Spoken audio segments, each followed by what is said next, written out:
Love Cybern. Love it. And that is always with a camera? Sometimes it's just, you're typing it out on AIM chat. That's what Iggy did in the 90s as a bi-female. But this time, it was a female. How do you know that if you're not the only? It wasn't a chat room. It was a one-on-one with somebody that you know. No, not a FaceTime necessarily. I mean, just I have texting done on that. the phone. Yeah, texting, talking on the texting, sexting. Yeah, but it's cybering. Is that? You're reading, yeah, you can send voice recordings. Reading while you do it. You can just open up a book. Little pics.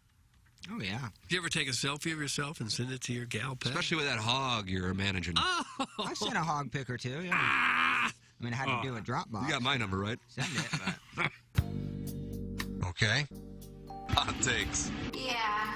Pepper and Genie. Pepper and Genie. And now the Pepper and Genie Show with Darren Atkins and Ken Stroh. All right, take it, fellas. There it is. That's the open. Pepper and Genie. Pepper and Genie. Pepper and Genie. Pepper and Genie. Pepper and Genie. Pepper and Genie. Pepper and Genie. Pepper and Genie. We don't know what it is.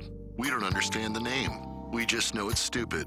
And it's available every weekday, featuring Iggy and the Plowboy. Apparently it's some kind of a podcast or something. Available at tmastl.com and on the TMASTL mobile app. Whatever.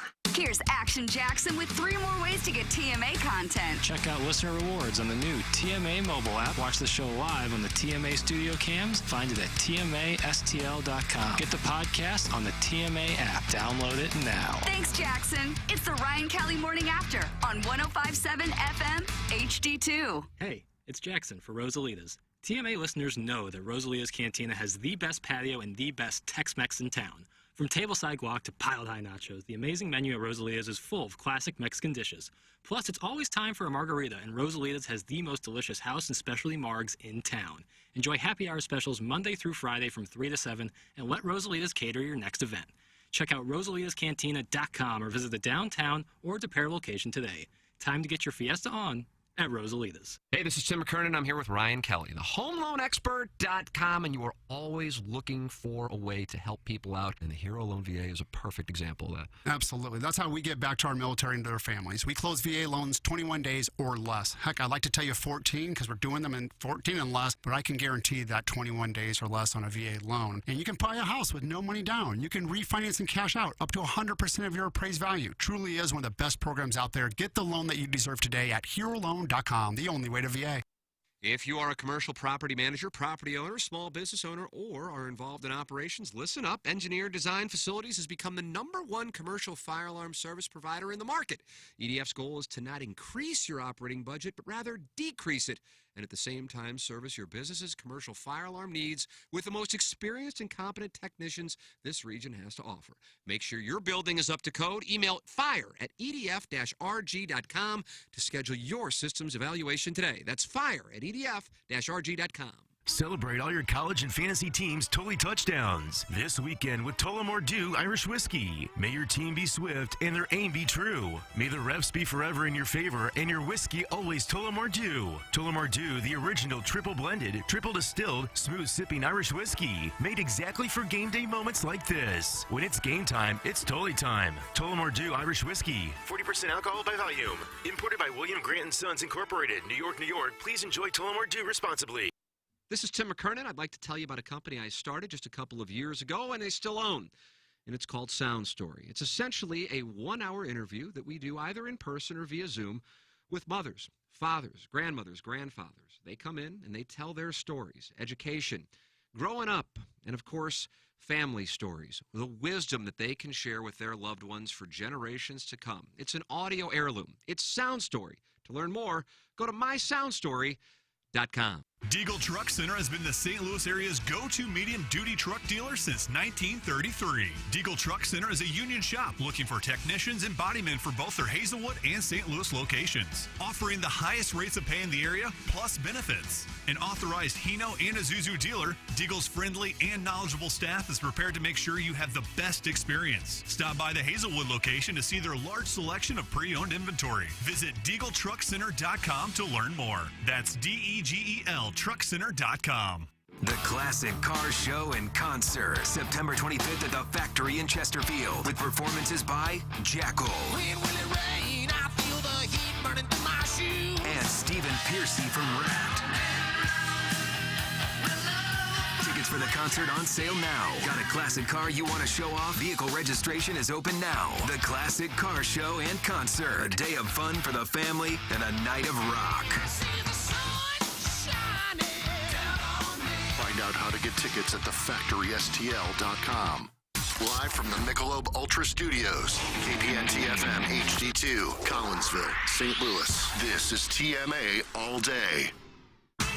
Rise and shine, St. Louis. It's the Ryan Kelly Morning After on KPN-TFM HD2, Collinsville, St. Louis. At the Morning After STL on YouTube and on TMASTL.com with Tim McKernan, Doug Vaughn, Iggy Strode, The Plowboy, and Action Jackson. 7:07 in St. Louis, you are listening to the Ryan Kelly Morning After on 105.7 HD2 FM, The Potted Plant, TMASTL.com, YouTube.com/TMASTL, and the TMASTL app, where everything is available at your leisure, for your pleasure. You're a dirty boy.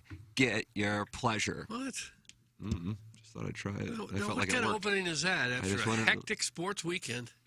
Doug, I wanted to set the table. The table is being set. We're in the Michelob Ultra Studios. It's the Munganass 7 o'clock hour. Timothy Michael McKernan, Douglas Elvin Vaughn, the Plowhawk, Action Jackson, and filling in for the vacationing Ken Iggy Strode today is Chris Raby. Doug, look, it's Chris Raby. I saw him sitting He's over on there. your left. He's on my right. But if you're watching on YouTube, you see him. He's the gentleman in the white hat. Oh, yeah. Hello, Gentlemen, Chris. it's great to be here, but yet a fortnight after one stroke of Dan Caesar's pen proclaimed the glorious return of Doug. Full-time to KMOV. Doug, congratulations. It's unbelievable. First time I've never seen anything in that column that was inaccurate. Yeah, I was going to text you, but figured you've probably just been swarmed with fan mail, so figured I'd wait until I could lay the whites of my eyes on you, and you are magnificent. Well, I appreciate that. The article itself was accurate. The headline about Vaughn planning his comeback soon was a little aggressive. Vaughn Mastermind's return. A little aggressive is all it was. I bought KFNS 12 different times over the 5 years we were there. 12 different times. It was almost like it was a classified ad to sell the radio station, but I digress. You are welcome to get involved on the show by texting in 314-881-TMA5, the Engineer Design Facilities text inbox. You're welcome to call in the Steve Schmidt Kia of North County phone line 636-9004 TMA, and email in for our Design, Air, Heating, and Cooling email the day, the morning after at InsideSTL.com. Here's we approach the midway point of the month of September. Nobody has more than one win. Kind of fun to see Ann with one win, and the collector of butt plugs with one win. Gunter has a win. Kevin Miller, a call from Chicago, and Chimpy all with one win so far. Great news, especially for the Plowhawk. Gabe will join us at 9 o'clock. Oh. Even better news, he did the post-game show, and there were audio issues, and it was magical. So we'll have that for you as well. Plowhawk, did you watch the post-game show? Yeah, I watched it at the tail end. I sent you the link. Well, when you sent the link, that was at like the tail end of the audio. So like I heard, and I thought I was behind on the video because I heard Gabe talking, but then you can hear Gabe talking in the back. And my favorite was 2 minutes in or 3 minutes in, somebody walked into Gabe's room. Did you see that? And it completely halted everything. And that was a great start. So I This love is Gabe. brutal. The Colonel traveled to Manhattan, Kansas. Was hoping that at the very least he would be covering a relevant football team in 2022. And not only did it become clear about 25 minutes in that might be problematic, and crystal clear it was not looking good after 4 or 5 hours after the delays, he then had to do a post-game show from the press box with another guy in there doing one right next to him. And the Colonel was thinking about going back to Rapid City, South Dakota for his television job. So the Colonel will join us coming up at 9 o'clock. That's presented by James Carlton of the Carlton State Farm Insurance Agency, 314-961-4800. Or go online at carltoninsurance.net. If your insurance costs a leg and an arm, call James Carlton. State Farm, he is my insurance agent, and I recommend he become your insurance agent as well. Customer service, the best.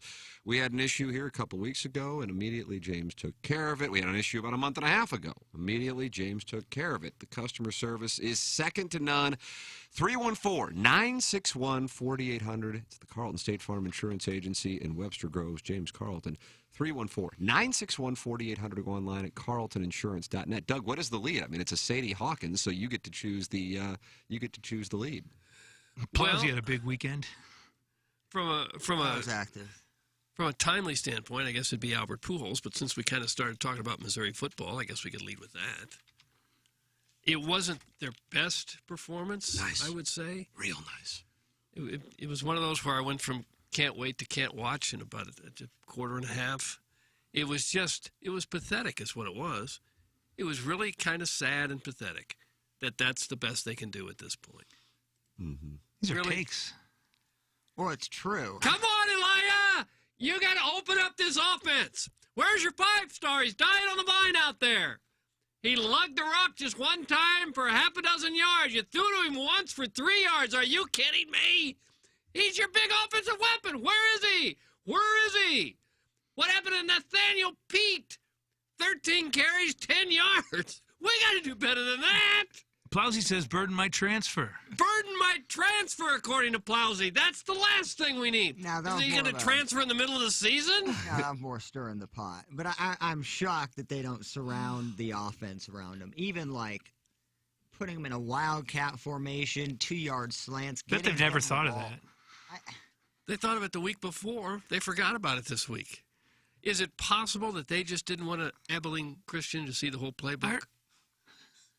I think that they're not very good, and Kansas State is pretty good, and it's disappointing maybe to see how far away they are from competing with a team like that maybe. Well, they have a monster quarterback problem. They have a monster offensive line problem, which...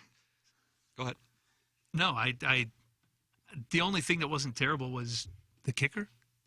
Oh, he's an NFL guy. Oh, yeah. He's a money. big-time NFL kicker they got. No Doug, do you call him the thicker kicker? He is a big... Yeah, everybody does, yeah. Oh, he's fantastic. If it weren't for him, they might be getting shutouts. Maybe save some of the spread for the O-line, though. Yeah. But it's just they're so far away at every position. I guess some of the defense was a little bit better, but after Kansas State had everyone out, I don't know. Your thoughts are welcome. 314-881-TMA5. 314-881-TMA5. You're also welcome to call on the Steve Schmidt Kia of North County phone line, 636-9004-TMA. And you can email in the morning after at InsideSTL.com. Two things stood out to me outside of the fact that they have a very conservative offensive game plan. There is no offensive coordinator. Plowhawks guy Elia is the offensive coordinator. Mm-hmm. And... outside of the fact that Brady Cook, and then they benched Brady Cook, and then 2 interceptions. Brady Cook's back in. So 4 straight offensive possessions with interceptions. And then the offensive line providing no protection, no real room on the ground either. Number one, and this took me back to the Mike Martz days, Doug. I don't know if you would recall it, the use of the timeout. That was an issue. Yeah. Shoot, we'll fix it time. Mm-hmm. They had a television timeout, and they came back, and Missouri called a timeout. That tells you a lot. Mm-hmm. And I also thought the call of the timeout with 5 or 6 seconds left to get into the end zone was disgraceful. And it tells you a lot about that operation. And by that operation, I mean Eli Drinkwitz. That was disgraceful. And Missouri fans who want to spin it, and I know he lost a lot of the people who thought that was going to be a Bear Bryant-like statue outside of Faroe Field up until Saturday afternoon, But that was all about cosmetic. It's not about fighting to the final whistle. If K-State were in the other spot and they would have done that, Missouri fans would have been going bad crap. It reminded me last year of when he was trying to manage the score against A&M and trying to manage the score against Tennessee. It reminds me of his first game when he was running up and down the sidelines trying to get him into the end zone, cosmetic score at the end against Alabama when the game was out of reach. And that is why the K-State head coach gave him a brief, I won't even look you in the eye handshake. I don't know if you noticed that. You have to be really in the weeds on that. That was, I thought, disgraceful. And, really eye-opening moment from my standpoint. As far as the offense goes, we didn't often see a wide shot of what was happening in the Kansas State secondary because every time Cook would drop back to pass, he'd see nobody, and throw a 3-yard pass. I don't know if the receivers just aren't open at all. Well, If Burton Cook got just over. He can't- overthrew him. Yeah, he did that on that one. It's like the If same Cook plays. Cook just can't find the receivers, or if that's just the plan, is that we'll just throw 2-yard passes all day. I think maybe they're trying not to get anyone murdered back there for now. Because if you're sitting in the pocket waiting for a progression, you're going to get killed. They can't block anyone. He's awfully quick to take off running, too. If you're going to do that, just have Burton the quarterback. Snap it to him. Surely he can throw the ball 3 yards, and he could run it better than anybody else they got. I'm ready for a position swap. Put him in the Wildcat? Put him in the Wildcat. How long into the game, because I remember you talking last week, Tim, just about being excited for the first time in a while to sit down and Most enjoy a anticipated game. game I had for me individually, I don't think most Missouri fans have felt this way, since the Alabama SEC championship game. And not necessarily because of the outcome, potentially, right? Just because I thought we were going to get an idea of where they were. Not because, I mean, in that game, I didn't necessarily expect them to beat Alabama in that game, but there was anticipation as to where this thing is. I mean, it's the third year with Eli Drinkwitz. You don't know what you got after beating Louisiana Tech. You're going on the road against a team that is beatable. The spread dropped to a touchdown. 7.5, depending on what book you use at kickoff. It started at 9.5, and you're going to get an idea where you are. And Missouri football also has this recent history of really losing the fan base outside of the hardcore fan base in the month of September with bad losses. Take your pick. Wyoming, that one stands out. The blowout against Purdue. Yeah, Middle Tennessee State in there. I'm sure I'm leaving other obvious ones out. Kentucky was rough last year as far as defensively, and then you had Boston College. Troy. Yeah, you're going back. But I'm talking about the recent years. Was there a Toledo in there? And so with regards to it, I thought, okay, if you can win this game, you can have some momentum, and then maybe you can possibly beat Auburn and then set the stage to have Georgia, which would be the big game. Don't get me wrong, not to beat Georgia, but to have that not be an 11 o'clock game. And instead, the absolute opposite has happened. To me, it's analogous to what happened with Conzo Martin when they lost to UMKC. That you're going, oh, crap. I mean, it's over. It's over. Now, again, some people go, oh, you can still get to 6 wins in a bowl game. I know everybody was locked in on the Army game last year. But it's a moment as far as a timestamp goes for the program, unless it's an outlier. Maybe it's an outlier. I didn't see anything that indicated that's an outlier at all. Quarterback, offensive line specifically, and the head coach's game planning and mismanagement. That I go, oh, crap, this thing is now in a we got to wait and see mode. And this is that was alarming. I don't know if I've watched a game, I guess the Purdue game when they got blown off the field at home by Purdue, that would match my shock. To lose, that doesn't surprise me. The manner with which they lost, and they didn't look like they belonged on the same field, with the team picked 5th in the Big 12, that was the part that shocked me. I think that for the last year or two, I have wanted to see them get better in certain facets or show progression, right? The one time they really did it last year was the second half of the Kentucky game. What they were able to do defensively, they played better. You thought maybe they're making adjustments and then making strides as a team. But, I mean, people can continue. And what's the name of the emailer last year who went through the recruiting classes and the average stars? And, like, you can hope that the recruits and the freshmen this year and the guys coming in next year are great players and program changers. But I haven't seen anything really from the coaching staff that would lead you to believe that there's anything changing within the program. Like that Arkansas team last year when Sam Pittman came in, you saw them take less penalties. They played a certain way. They did things a certain way. They played better, and they got better and better and better as the season went on. That's what happens with great young and oftentimes first-time head coaches. But I haven't really seen them get better over the course of any stretch of time over the last 3 years. And it shouldn't always have to take 4 or 5 years to get better either. We've seen teams do it much earlier than that. Tennessee and Arkansas are in the top 15, and I understand they have more 4-stars on the roster. The Pittman and Heupel completely changed those two programs. Yeah, I don't think instantly. You don't need 4 or 5 years with 4 or 5 stars. If that's what you need to build a program, then you're not really a great coach. Well, the coach You're needs just a to get better recruiter. too. Yeah. I mean, what did they run coming out of that double timeout, the TV timeout, then the timeout? They ran like a jet sweep for 3 yards. Well, I've never seen an was a big offensive play. playbook so small. And I think what's worse is Drink. Everything coming in was he's like this offensive genius, the guru, this guy that's going to change the game plan of our offense.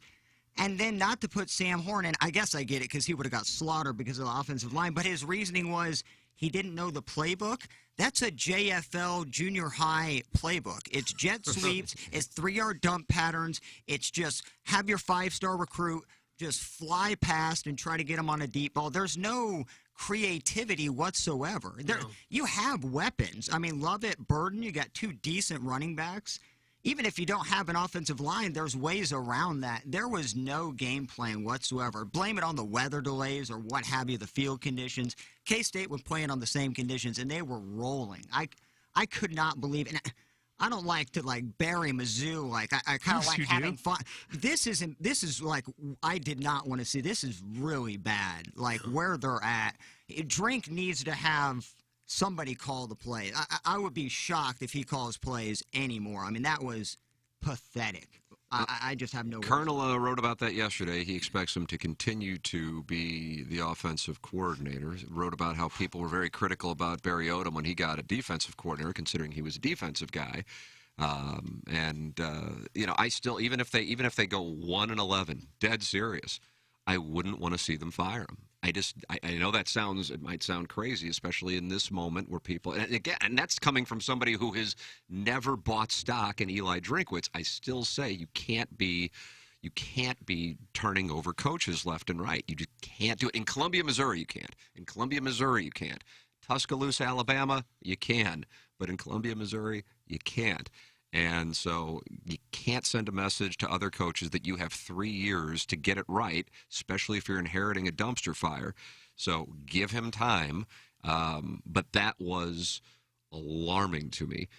Gabe will join us coming up, presented by James Carlton at 9 o'clock. And you are welcome to give your thoughts on the topic at hand by texting in or calling in 314-881-TMA5.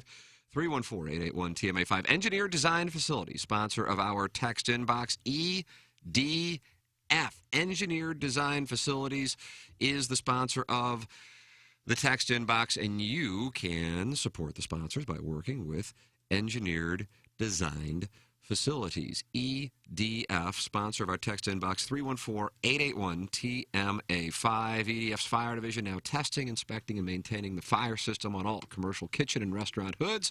The official commercial fire alarm services and solutions provider of TMA. If you have visibility to your company or place of business's commercial fire alarm panel and system, please email fire@edf-rg.com, and they'll have a technician come out and provide a free evaluation of your system and offer the most competitive contract pricing in the market. You can also check them out anytime at edf-rg.com.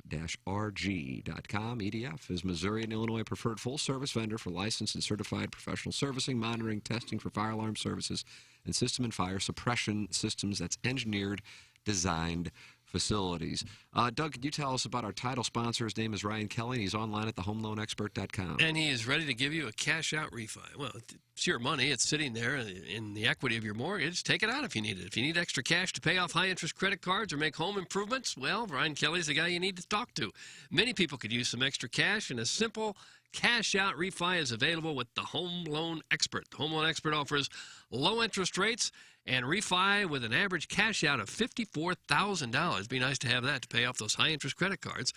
Bidding wars are ending. It is officially a buyer's market again in real estate. The Home Loan Expert has unique loan programs for almost everybody, including those with less than perfect credit, government-backed mortgage loans, self-employed borrowers, and more. Their amazing customer service and 10-day closing guarantee can only be found with the Home Loan Expert. If you have questions or you're ready to get pre-approved, learn more today at thehomeloanexpert.com. For a new buy or a refi on your mortgage, Ryan Kelly, his loan rates and his service make the other lenders jelly.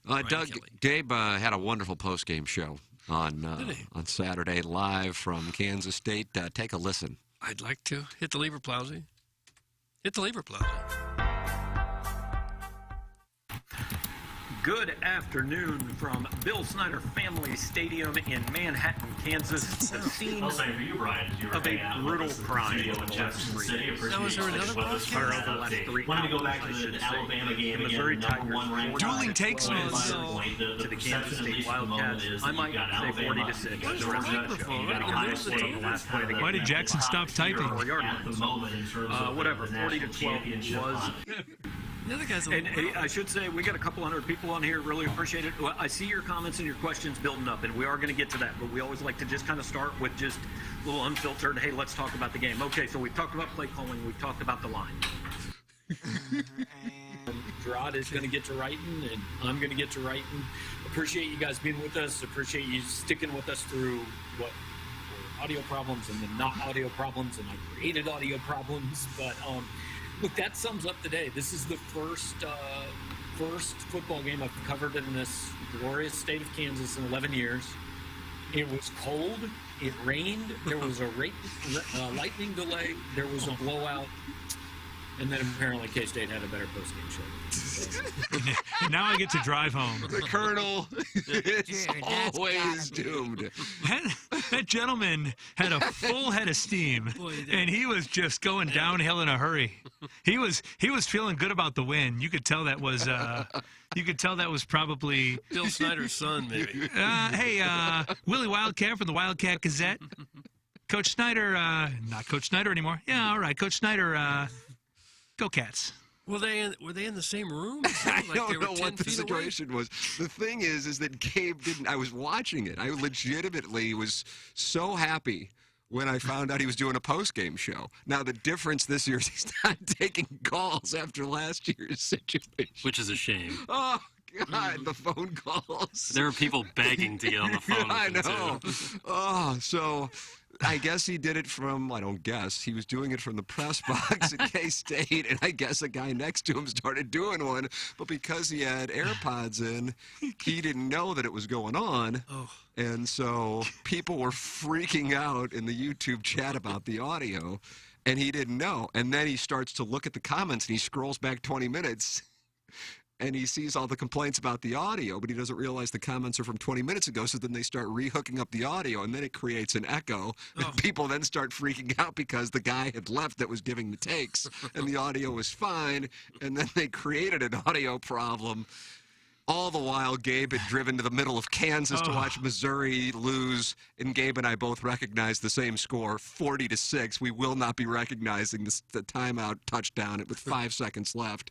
40-6, your final, and then he has audio issues throughout the broadcast. Can we hear the start of that again? I'd like to. I want to hear Willie Wildcat. Hit the lever, Posey. Not much of a music open, really. Good afternoon from Bill Snyder Family Stadium in Manhattan, Kansas. The scene of a brutal crime in the last 3 days. Ryan, and why is he chirping? Wanted to go back to the Alabama game again. Missouri Number one ranked 40-12 win it by a point. He's talking about Alabama. Like he going through the top. He's not even 25. talking about Kansas State. He started talking about the Texas Roll Tide. It would be great if like a caller was doing like an Arrested Development Gene Parmesan every week, sneaking into the post game and interrupting Gabe to get the takes on the air. I heard Mike Kelly doing the Tiger game live, giving frequent Alabama updates. I was listening. And the Tigers finally with some offensive points. That was bad. Poor Mike guys, if Mizzou can squeeze out just a couple lucky wins versus Auburn and Georgia, they might find themselves playing Lindenwood's powerhouse program in the storied broken down Hummer Bowl presented by Fort Taco at Kirkwood Park on January 2nd. That's from Gunter. Oh. Which they would immediately accept. Have a sick gift bag. Because we go to bowls around here. That's what we do. I texted Tim, and I'm looking like how they played, and certainly they'll get better. I mean, you would hope they'll get better, figure out some. Look at the look on his face right now. I don't know what to say, but I told Tim, like, Abilene Christian's a W, and then who else do you have in there? Then it's Auburn, Maybe. and then it's at home against Kirby Smart and the defending national champions, Doug. Then you head to the Swamp. Yeah. Then you'll still, I don't know the order of it. Vanderbilt is on the schedule. New Mexico State's on the schedule, but also on the schedule South Carolina, Tennessee, Kentucky, and Arkansas. That Vandy game, I'm not going to lie. I think that Vandy game is like, are you going to get to 4? I was going to say 3. And that's how you played currently. Now, again, you could change it up and get better. There's always that chance. But if you got 3 wins, and recruits are just your recruits week in and week out, those 4 stars could instantly decommit. I mean, like it could, if it gets that bad. You can't. You may not be able to keep him for a 4th year. I don't say fire him, but if Burden goes, you lose a couple 4 stars for next year, and now you're looking at an empty cupboard at year 4 with no quarterback. That's a problem. I don't know if I see that happening, only because how has he been able to get these guys there to this point? It's not like they had a great product on the right. But I don't know if the high school players that are committing care that much about how the team's doing this year, if that makes any sense. They care about the program and perhaps now more than ever, what it's going to give them, what opportunities it's going to provide them from a financial standpoint, and they care about playing time. And then I just don't know if wins and losses before anyone is there has that much of an impact. Like Jeremy Macklin, the teams weren't very good in 2005 and 2006 before he came, right? There were, I think, like a 7-5 and a 6-6. There was a Sun Bowl, and there was. I think only one El Paso trip, but I don't know. Maybe that's wishful thinking on my part, but did anyone ask Drinkwitz about scoring at the very end? Because I thought of that when I was listening to Pujols' comments about doing things the right way, not wanting to take a curtain call for the Pirates fans. I was long gone before it ever got to the post-game show at Mizzou. Oh, I was listening to Gabe. I have a little different opinion on the coach. I think if after 3 years you're going the wrong way, and you lose faith in the boosters, who are more important than ever now when you can pay the players, and you start playing in front of 25,000 fans, I think they're going to have to consider moving on if the season goes that badly. Wow, how about that? Who would you get, though? And you'd begin to garner a reputation as a program as somewhere that's just going to whack. Like, why would anyone want to come then and take a chance as a head coach or a young, hot head coach? And by hot, I mean looks. If you knew that you could be gone after a year or 2. Well, not after a year or 2. It'd be after 3. Yeah. And I have higher hopes for Missouri to think that you got to go through 3 years of horrendous football with any coach that comes in before you're okay again. I think you got to aim higher than that. I think you need. Pinkel would have never lasted if you were on that kind of plan. Yeah, he's one that. It paid off by letting him have. Mark Stoops is the current example at Kentucky. But it appeared those programs were going in the right direction anyway. Is there anything you see about this team that you think is better than it has been? Listen, I agree with you. I mean, I understand where you're coming from as far as going in the right direction. That was alarming. In reading Power Mizzou, and like I said, Gabe will be with us coming up at 9 o'clock, presented by James Carlton. He writes, Saturday is up there with the worst games in recent memory. It was kind of similar to last year's Tennessee game. I thought that was where you could tell Tennessee was a different team. I thought anyway. I mean, maybe other people didn't see it that way. Let me put it this way. I don't think Kansas State's going to go on and go 11-1 or 10-2 this year. Maybe I'm off. Maybe they're a great team. Because what I saw on Saturday, yes, Kansas State has a rock-solid defense, and Kansas State has a hell of a running back. That was known going in with Deuce Vaughn. But with regards to Missouri losing that game, it was about not having a quarterback who can throw the ball and not having an offensive line who can open holes and protect for a quarterback. And then the guy who's second on the depth chart comes in and he throws 2 picks. Mm-hmm. So you got big problems. And you want to talk about recruiting? Great. And you want to be the social media guy, and you want to insult Dan Mullen after he gets fired, and you want to insult Jeremy Pruitt, who's long gone from Tennessee, and his wife, and you want to taunt other recruits after they sign with Missouri, after they're going to K-State, like you did with that song and dance. It was wonderful for Steve Spurrier because he won.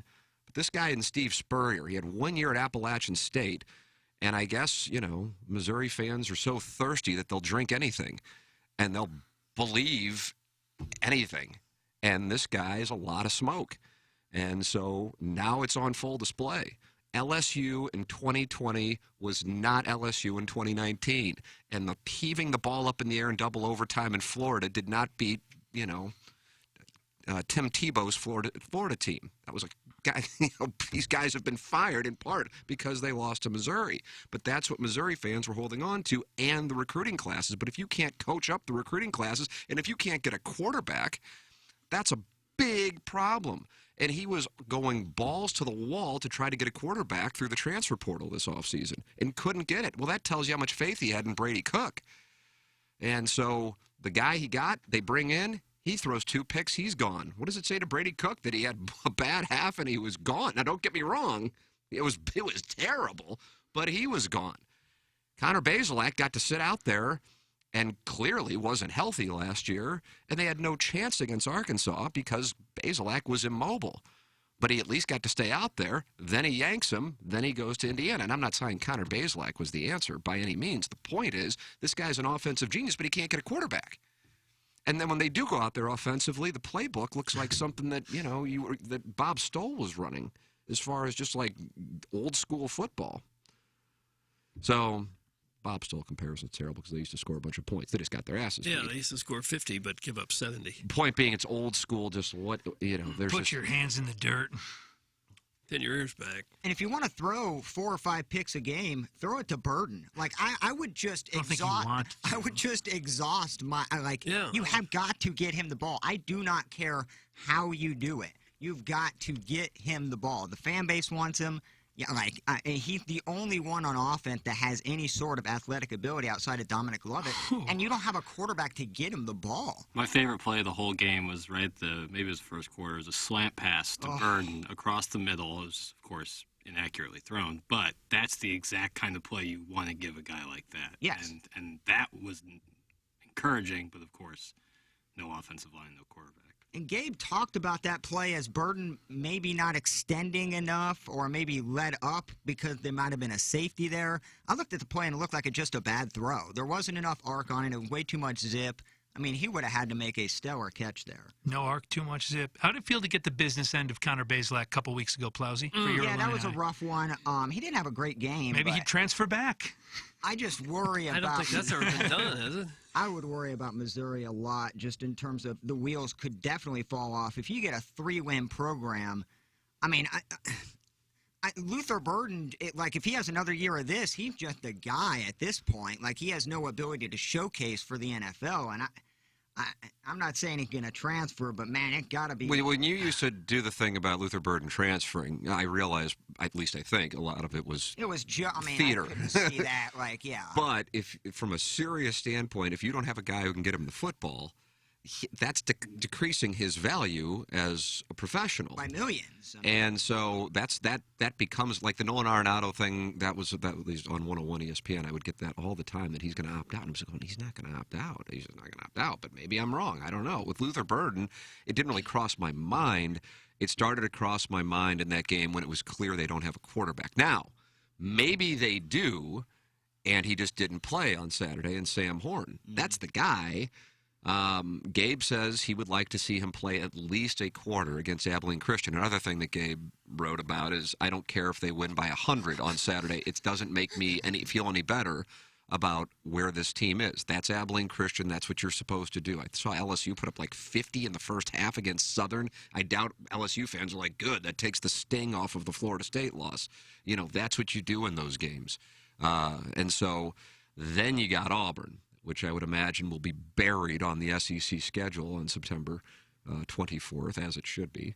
And you'll have an idea of where you are against a team that is expected to be, I think they were picked last in the SEC West, were they not? Was Auburn picked because they don't have Vanderbilt to be the team, I think. Either way, Auburn has very low expectations this year.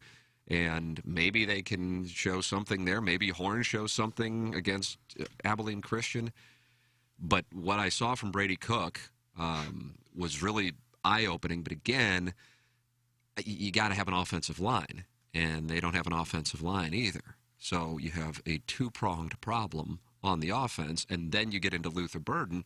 And for the first time, I actually started to think about that being a possibility, because he's not thinking about just Columbia, Missouri. He's thinking about what goes on in 3 years when he's cashing checks. I do wonder the ramifications of the NIL, and I wonder how much money he is standing to make, him and his family, over the next 3 years, and how drastically that would change if he goes. And again, he'd be another guy at Georgia or Alabama or Notre Dame. He'd be a great player, but he wouldn't have chips on, at the store. I wonder how much of that bridges the gap to the NFL and how much of that will make a difference for players that are playing near their hometowns or places where they can really cash in, I guess. Yeah. Well, he would have started at Oklahoma this year with Marvin Mims on the opposite side as a freshman. So I would say if he goes another year, I mean, he's started a lot 20 of yards places. in 2 games? I don't think they'd be, I imagine he's worth more to Missouri from a financial standpoint, and he's making more or garnering more for his name, image, and likeness here than any other school in the country. Yeah, but you got to think about, I could be drafted in the first round or the Right, fifth but round. I just mean these first 3 years and how much of a difference it is. Is it $1 million? Is it $100,000? I have no idea. Your thoughts, welcome. 314-881-TMA5. You can call in. That's the Engineer Design Facilities text inbox. Steve Schmidt Kia, North County phone line 636-9004-TMA, and email in for our design, air, heating, and cooling email today, the morning after at InsideSTL.com. Brand new merchandise at TMASTLshop.com. Brand new, and we have like 4 people who reached out on Friday or over the weekend to become designers for TMASTLshop.com T-shirts, which is wonderful. So if you're interested in being a designer, if you have graphic design background, email me, TMCKERNAN at InsideSTL.com. Doug, they need the vector files. You like the vector? What's your vector, Victor? Thank you. TMCKERNAN and at InsideSTL.com, and I will connect you with Mike Flanagan, who handles all of the merchandise for TMASTLshop.com. You can check that out. Design Air, the sponsor of our email inbox online at designairservice.com. It's Design Air Heating and Cooling. Seth Goldcamp, Doug, you're a client. What has he done for you? Well, he's fixed that second floor problem that I had, where the upstairs, where the bedrooms are, was always hot, and downstairs a little too cold. He'd walk up the stairs, you'd feel 15 degrees difference just walking up the flight of steps.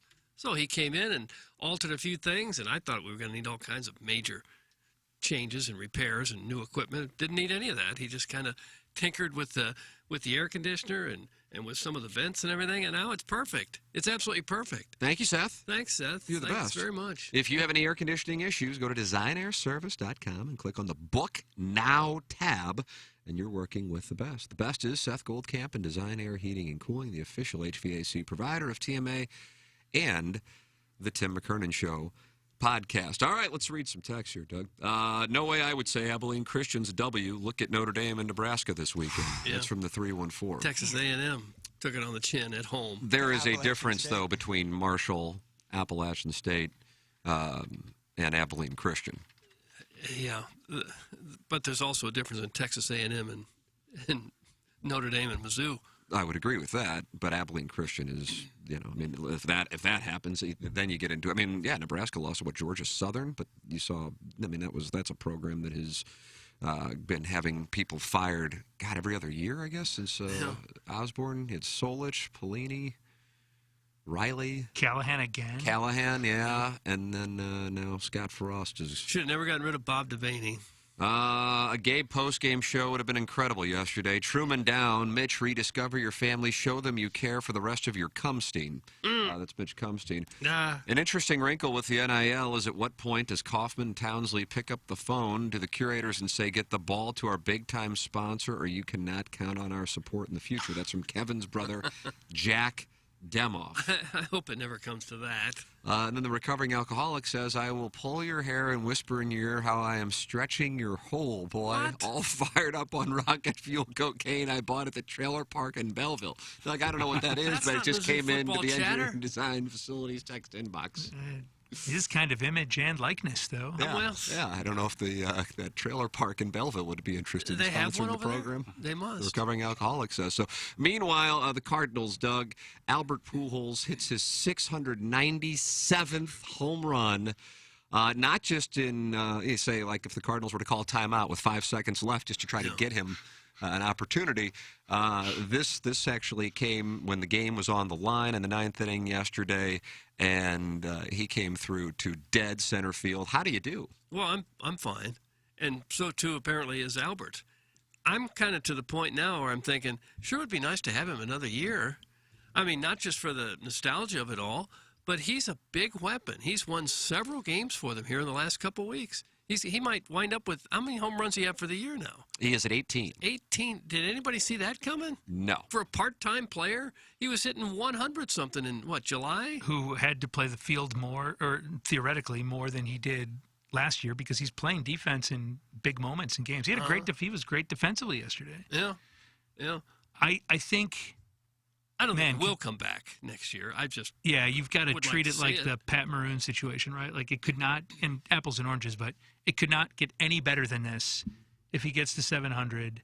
And not that he would risk anything, but I think he's looking forward to completing what he's set out to complete, because the way he's talking about the games and still his process and, at bat, game to game, I think that this is probably as much as he's grinded, over the course of a season, because he's in a playoff race. And until last year with the Dodgers, he hadn't been.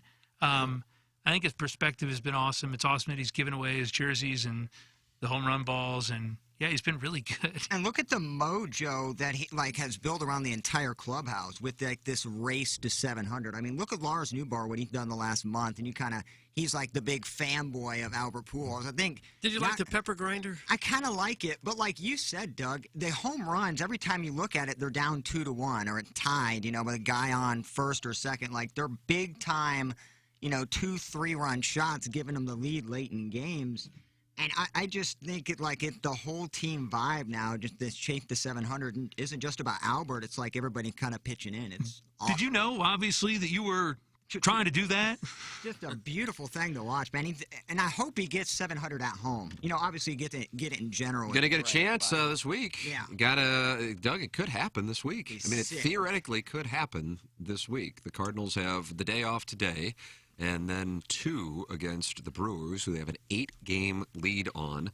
And then a nice little helping of your friends, the Cincinnati Reds. Well, that's nice. Yeah, they come on in. There's a twin, what do you call it, twin bill? I do. I call it twin bill. Yeah, you got a twin bill on Sattersbin. 12 o'clock game, and then a 6 o'clock game. So 5 against the Reds. Now, if he doesn't do it in St. Louis, there's a good chance that he's doing it in Southern California. They have 3 in San Diego, and then 3 in Los Angeles, and then 2 in Milwaukee before heading home, and then only 3 home games left. So after this week, only 3 left. Nice twin, Bill.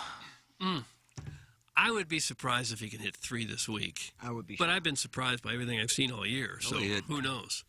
2 Saturday and Sunday. Yeah.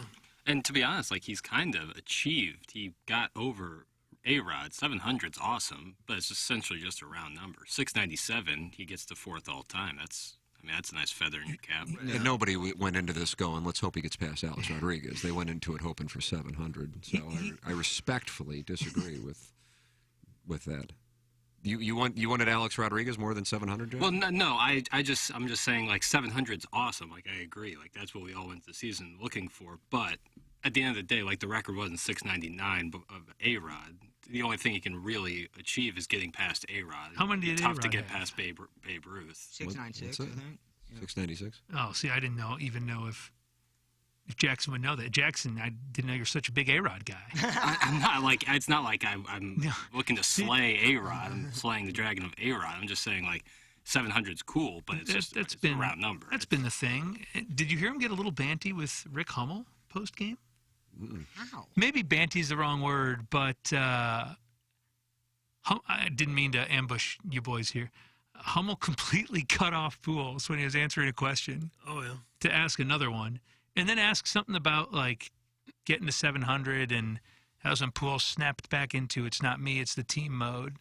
But for the most part, I was never here when he was here the first go-round.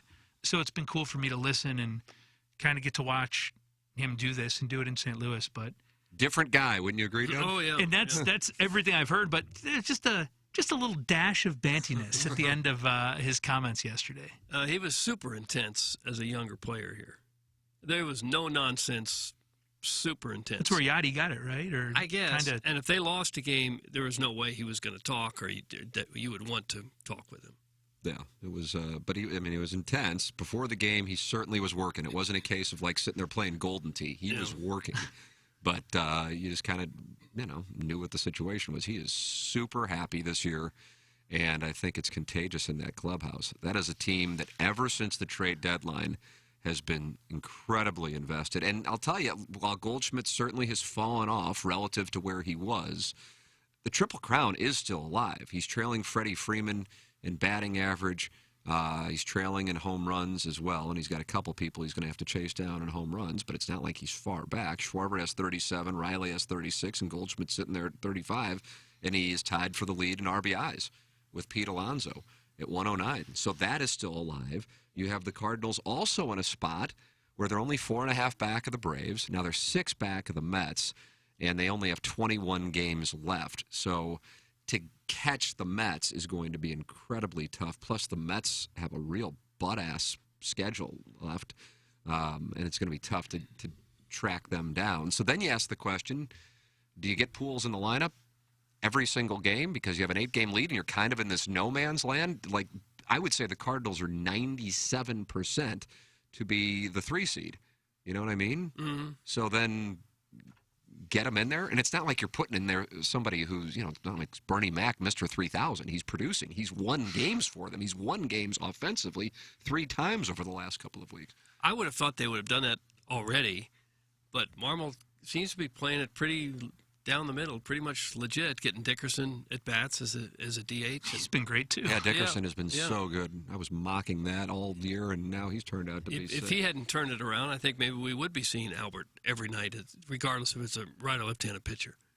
Yeah, but I think even Dickerson will probably be like, yeah, let's get Pujols in there every night. I mean, everybody wants to see it, and 8-game lead, probably not going to lose the division, probably won't catch the Mets. So, Magic number's 14.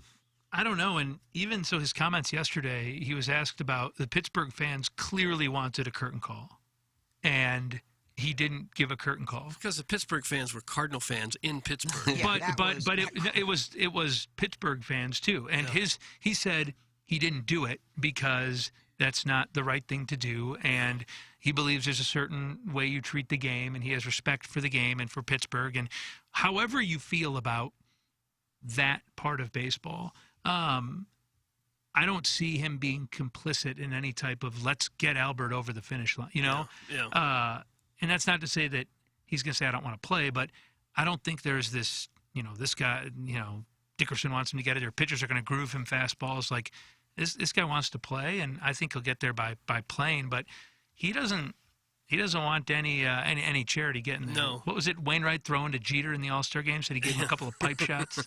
Yeah. I was at Busch when Ken Griffey Jr. hit number 5. Yeah, I was there too, off of Matt Moore's. Yeah, and there was big ovations, and curtain calls, and standing ovations from Cardinal fans. Of course, he was still pretty much in his prime. He wasn't like an old man limping around, not wanting any charity, like I guess Pujols is seen as by some. And to be fair, they had given Kent Merker a pair of curtain calls the night earlier, so. Kent Merker. Yeah, I know what he's saying, but when you're also being presented gifts at home plate before the games. Yeah. I don't know. And that hasn't been as big a deal as I thought it might be in a farewell season. For as big a superstar as he is, possibly one of the top 10 players of all time, probably.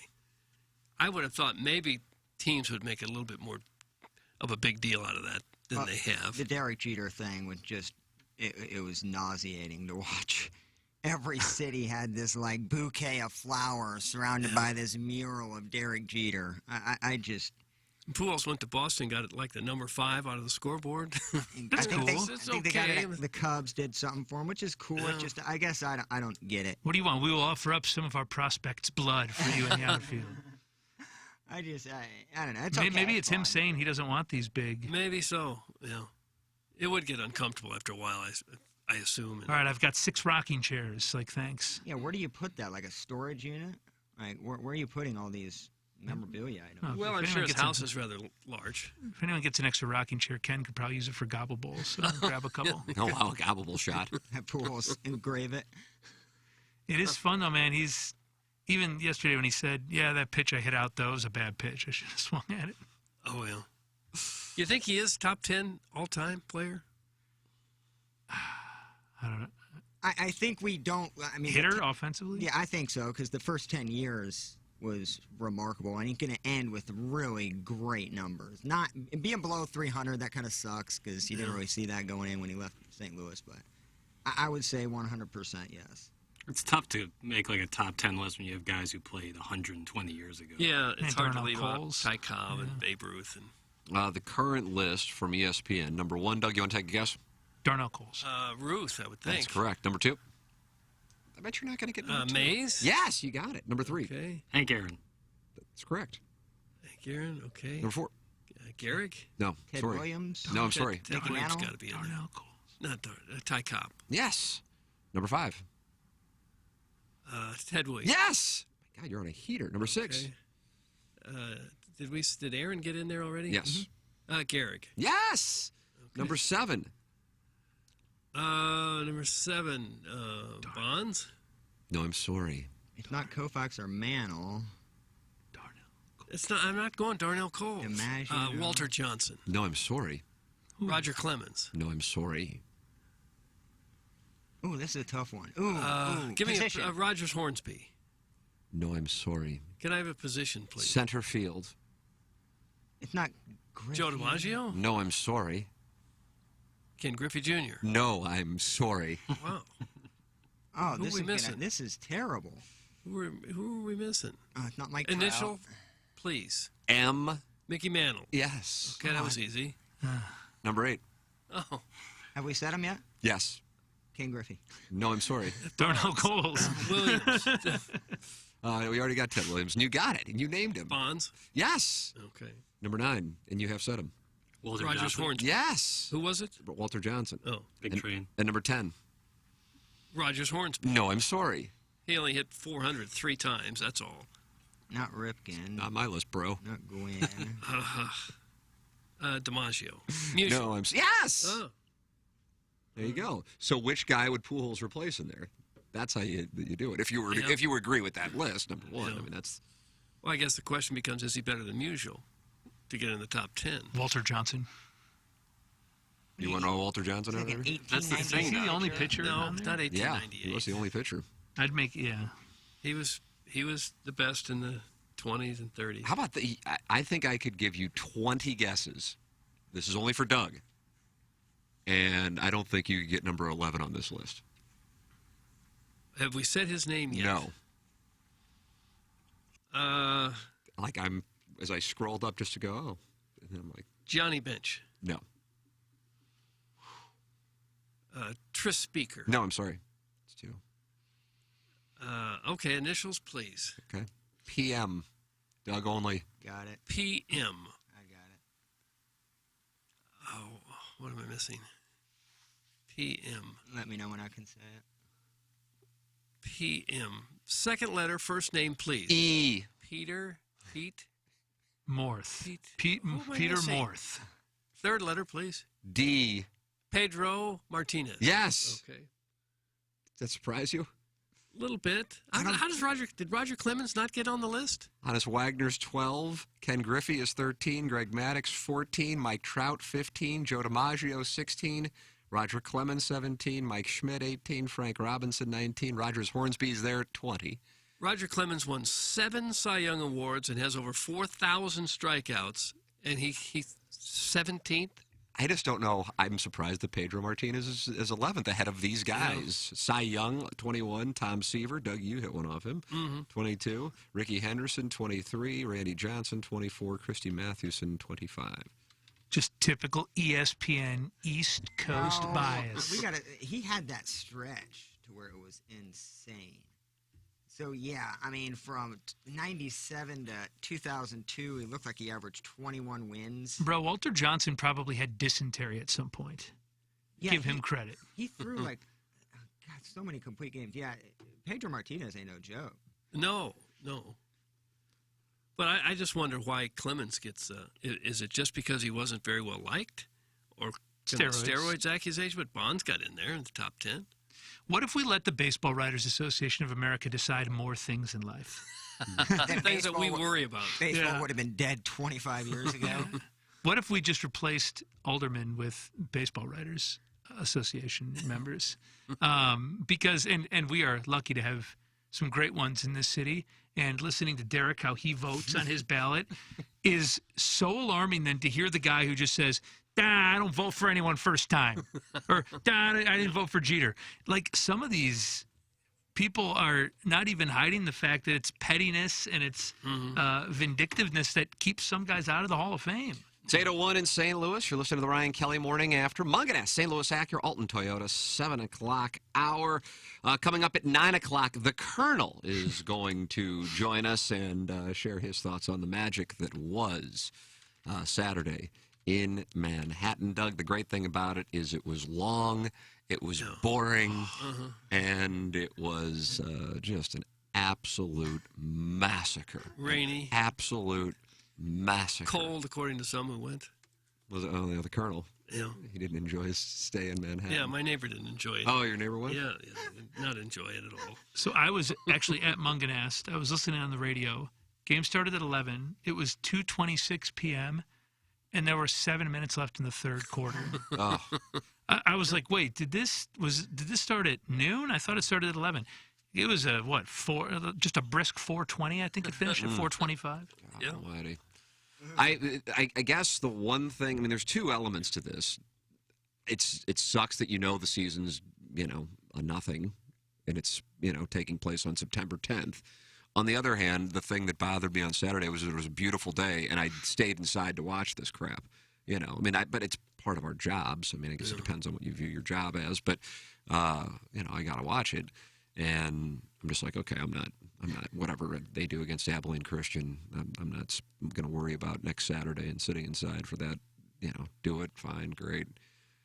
And I would imagine Auburn, I don't know if they'll put Auburn, Missouri at 11 o'clock. You got to look at the schedule that week, but it'll be buried. It might be a 6 o'clock SEC network Could be an thing. 8 a.m. start, 8 a.m. kickoff. The rare 8 a.m. kickoff on the in plains. England. So, anyway, send your emails in for our design, air, heating, and cooling email today, the morning after at InsideSTL.com. Appliance discounters. 8 o'clock hour is coming up next. Gabe will be with us at 9 o'clock, presented by the great James Carlton. Send your emails in the morning after at InsideSTL.com. This is the Ryan Kelly Morning After from the Michelob Ultra Studios. You're hearing TMA all day on KPNT HD2, Collinsville, St. Louis, featuring the Ryan Kelly Morning After, live from 7 a.m. to 10 a.m. Then a full show replay from 10 a.m. to 1 p.m., followed by the best of TMA from 1 p.m. to 7 p.m., and another same-day replay starting at 10 p.m. Find the full schedule at TMASTL.com. Brought to you by Ryan Kelly at thehomeloanexpert.com, the most efficient mortgage process you'll ever experience. Hey, this is Tim McKernan for Design Air Heating and Cooling. I am a very happy client. Design Air Heating and Cooling and Seth Goldcamp and his incredible staff, which you can find online at designairservice.com. Just go to the website, click on the Book Now tab, and any issues you may be having with your HVAC system, they will take care of immediately. The customer service, second to none. It's Design Air Heating and Cooling online at designairservice.com. Hey, it's Jackson for Rosalita's. TMA listeners know that Rosalita's Cantina has the best patio and the best Tex-Mex in town. From tableside guac to piled-high nachos, the amazing menu at Rosalita's is full of classic Mexican dishes. Plus, it's always time for a margarita, and Rosalita's has the most delicious house and specialty margs in town. Enjoy happy hour specials Monday through Friday from 3 to 7, and let Rosalita's cater your next event. Check out rosalitascantina.com or visit the downtown or DePere location today. Time to get your fiesta on at Rosalita's. There's a lot of common sense and Western wisdom like don't squat with your spurs on and always drink upstream from the herd. And there's also some Western wisdom that's less common, like never steal from a bear, which you can't make for yourself, or a man doesn't know his worth until he's eye to eye with a rattlesnake holding a toad. I'm sure there's a good lesson in there somewhere, but there's one lesson that's perfectly clear. Fistful of Bourbon is an award-winning blend of 5 straight bourbons and as smooth as a banker on Friday. Get wise, pick up a bottle today. Don't be a damn fool. Please enjoy responsibly. Imported by William Grant & Sons in New York, New York. Hey, this is Tim McKernan, and I am here with Ryan Kelly online at thehomeloanexpert.com. This is a reality for everybody right now, Ryan. Everything costs more at this particular moment in American history, but you can help the people out. Yeah, it's crazy. I'll be careful, but it's just crazy. gas, the groceries. We were going to go see the in-laws this summer, and we looked at plane tickets about a month ago and didn't pull the trigger. Like, we're going to go. We decided to finally go. We looked at the tickets just the other day, and they were like triple, like for the same flight, same everything. Like everything just costs so much more. And we hear this from our clients. It's like, am I getting gas or groceries this month? Or am I going to pay this bill or this bill? When do I get paid next? It's not soon enough. There's just not enough money to get through the month. Well, the good news is for homeowners, there's never been a better time for a cash out refinance. Get the equity out of your house. Get it by the end of the month with our 10-day closing guarantee. How much money can you get with a simple cash out refinance? Let's find out today. Visit thehomeloanexpert.com. Hey, it's Jackson from Mark Hanna. TMA listeners have a lot to think through financially. Saving for retirement and college while also paying bills and enjoying life along the way. Whether you're like me and starting your financial planning, or if you're already retired, call Mark Hanna. Mark works with you to design a strategy to do your finances right. It's a straightforward approach that starts with a 15-minute phone call to discuss your needs. Visit evergreenstl.com or give Mark a call at 314-889-0503 today. Mark Hanna offers securities through Equitable Advisors and insurance and annuity products through Equitable Network, LLC. You can get an insurance quote anywhere. Ask yourself, what is my provider doing for me? Do I have to hit prompts? Do I have to deal with chatbots? Am I put on hold? Is it always a different person? Are they local? Are they proactive in the community? Do they represent the #1 provider of auto and home insurance in the U.S.? The James Carlton State Farm team is comprised of individuals right here in your neighborhood. We are out supporting our Blues, Cardinals, Bills, and Tigers. Do something new in 22 and kick the out-of-town companies to the curb. Give us a call or go online to carltoninsurance.net. If your insurance costs a leg and an arm, call James Carlton, State Farm. The Classic Car Show and Concert, September 25th at the Factory in Chesterfield, with performances by Jackal and Stephen Piercy from Rat. Tickets for the concert on sale now. Got a classic car you want to show off? Vehicle registration is open now. The Classic Car Show and Concert, a day of fun for the family and a night of rock. Find out how to get tickets at thefactorystl.com. This is Tim McKernan. I'd like to tell you about a company I started just a couple of years ago and they still own. And it's called Sound Story. It's essentially a 1-hour interview that we do either in person or via Zoom with mothers, fathers, grandmothers, grandfathers. They come in and they tell their stories, education, growing up, and of course, family stories, the wisdom that they can share with their loved ones for generations to come. It's an audio heirloom. It's Sound Story. To learn more, go to mysoundstory.com. Deagle Truck Center has been the St. Louis area's go-to medium-duty truck dealer since 1933. Deagle Truck Center is a union shop looking for technicians and bodimen for both their Hazelwood and St. Louis locations, offering the highest rates of pay in the area, plus benefits. An authorized Hino and Isuzu dealer, Deagle's friendly and knowledgeable staff is prepared to make sure you have the best experience. Stop by the Hazelwood location to see their large selection of pre-owned inventory. Visit DeagleTruckCenter.com to learn more. That's DEGEL truckcenter.com. Here's Action Jackson with 3 more ways to get TMA content. Watch TMA on YouTube. Click the bell to subscribe. Download the podcast. Find it at TMASTL.com or wherever you podcast. And check us out on TikTok at TMASTL. Thanks, Jackson. It's the Ryan Kelly Morning After on 105.7 FM HD2. I'm as moist as a freshly baked Betty Crocker cake. The Ryan Kelly Morning After. KPNT FM HD2. Collinsville, St. Louis.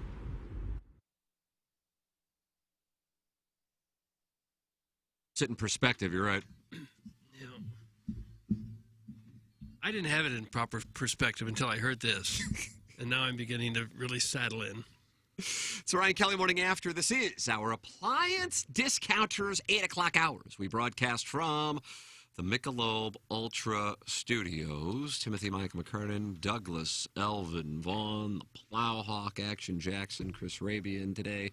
Filling in for the vacationing Ken Strode. If you're in need of an appliance right away, you won't wait weeks at Appliance Discounters. They have an 80,000 square foot warehouse filled with GE appliances along with other brands. You can't wait weeks when your refrigerator, washer, or dryer go out. So come into one of their showrooms today and they'll deliver tomorrow. If you're building or remodeling your home and don't need your appliances right away, they can hold them for you. And remember, you can always shop online at theappliancediscounters.com. Steve Schmidt, Kia, North County phone line 636-9004-TMA. You can email in for our design, air, heating, and cooling email today, the morning after at InsideSTL.com, and text in the Engineered Design Facilities text inbox 314-881-TMA5. That's how you can get involved in the show as we broadcast from the Michelob Ultra Studios. And keep in mind, we're only, Doug, would you say, 11 days away from the Lemmings Open? I guess that's Is the that math. all it is? That's the math. Got the pre-party the night before at Maggie O'Brien's. Michelob Ultra presents the Lemmings Open. Michelob Ultra. It's only worth it if you enjoy it. 95 calories, 2.6 grams of carbs. Come on out.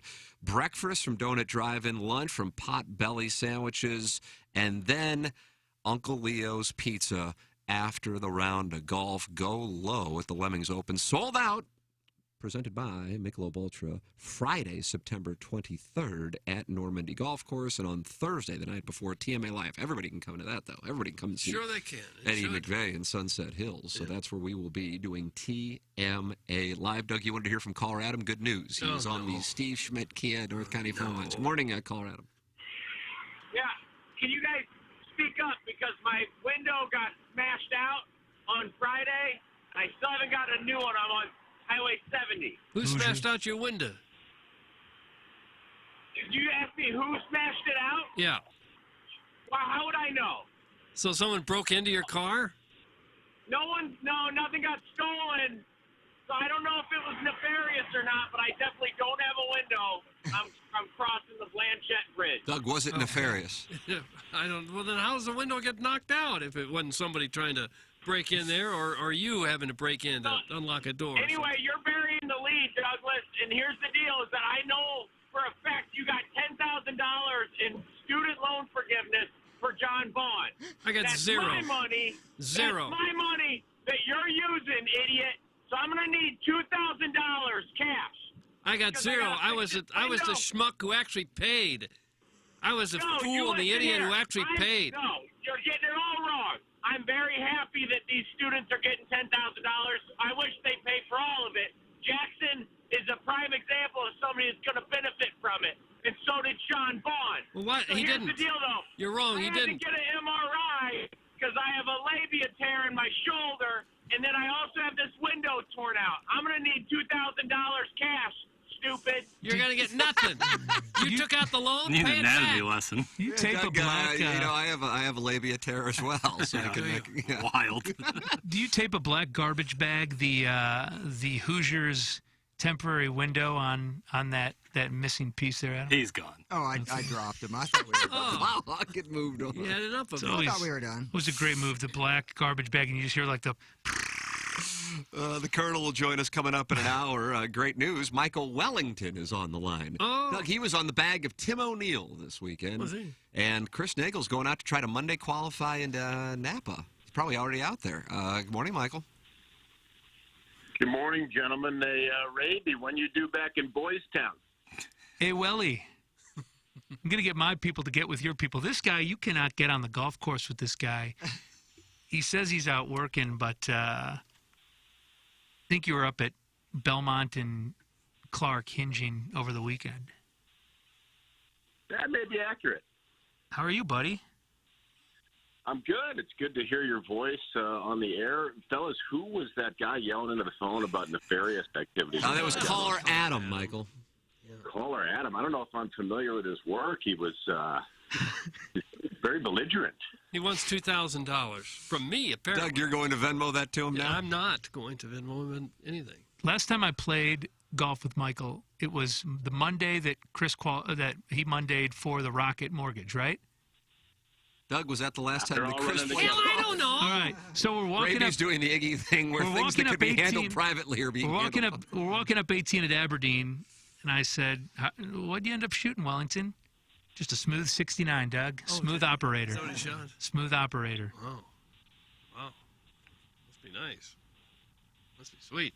I think the lunch at Hot Shots was much better than the 69. That was good. Wellington's like the mayor of that place. Mayor of Hot Shots? Oh, it was unbelievable. Really? Doing a little. If you need me later today, I'll be at their event at Gateway National, celebrating just their wonderful product that they have out there. Should be a good lineup. How's it going for you, Looper? Pretty good. Had a fun week at the Ascension. Had a different bag, which was cool to kind of see a different player, the different age group, the older guys, watch them play. The guys at Ascension did a great job. The event was very well run. I think well received. I felt like the fans were out in droves, especially on Saturday and even on Sunday with the bad weather. So I think St. Louis had a good showing. I think the players definitely liked the event. I think they'd like to see the greens faster next year. But other than that, I think the golf course was in sensational shape. I think the Norwood staff was really good. I think, those guys over there that are running the Ascension events are doing some good things. And I think that this event's going to be a staple in the community for a long time. Oh, that's good. Did you see Ken over there? I didn't see. Was he there? I didn't see him. I don't know if he made an appearance. Probably in the tournament. He was playing. Made a big deal of parking in Justin Leonard's spot and then tweeting a picture to him. But, yeah, he said he was going to be kind of sauntering about. Wait a minute. He took a photo of Justin Leonard's parking spot and sent it to him on Twitter? Yeah. I think he stopped in to get a credential or something and parked right up I front. really wish I would have known that because we were paired with Justin Leonard yesterday. Oh, really? Were you really? Yeah, and let me tell you, that guy was a class act and an absolute surgeon with a wedge. I don't think I've ever seen a player that had more control with, distance wedge shots from, 80 out to, 110. It was really impressive. God bless. Producer Joe just sent me a picture. Your former co-host just sent me a picture. Yes, Nick and the Badger, R.I.P. Yeah, R.I.P. He's got a picture of you on the bag on number 13. I guess this is probably from... He sent me the same. He sent me some sort of a rousing message.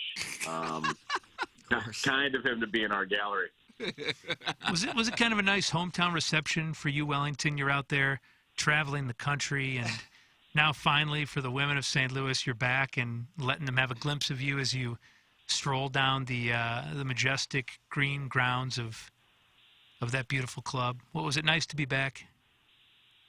Completely. I went ahead and wore the red St. Louis Cardinals hat the entire time, which was extremely well received. Yesterday people sharing the information about Albert's home run, sharing the information about the Cardinals' victory, and a lot of the fans, really, God love them, they thought that Tim O'Neill was from St. Louis just because I was wearing the hat, the Cardinals hat. So, yeah, we were I think the fans enjoyed seeing that. I think that obviously the hometown flavor is always nice, and it was nice to drive 10 minutes from your own place to a golf course in Caddy. And Tim O'Neill played pretty well. I think he would have maybe liked to have made a few more putts, but hopefully that they'll give him another invite back if he's not a full-fledged member. Where'd you guys finish, yeah, Michael? It was cool being at Norwood for sure. Where'd you finish?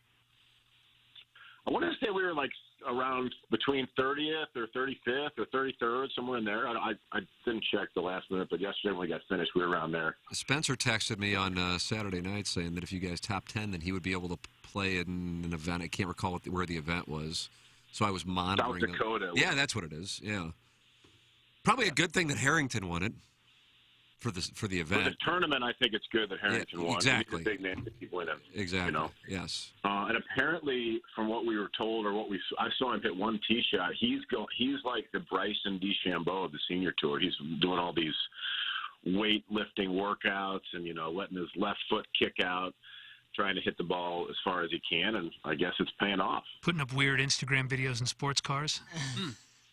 Is that what he's doing? That's what Bryson does. You haven't seen these?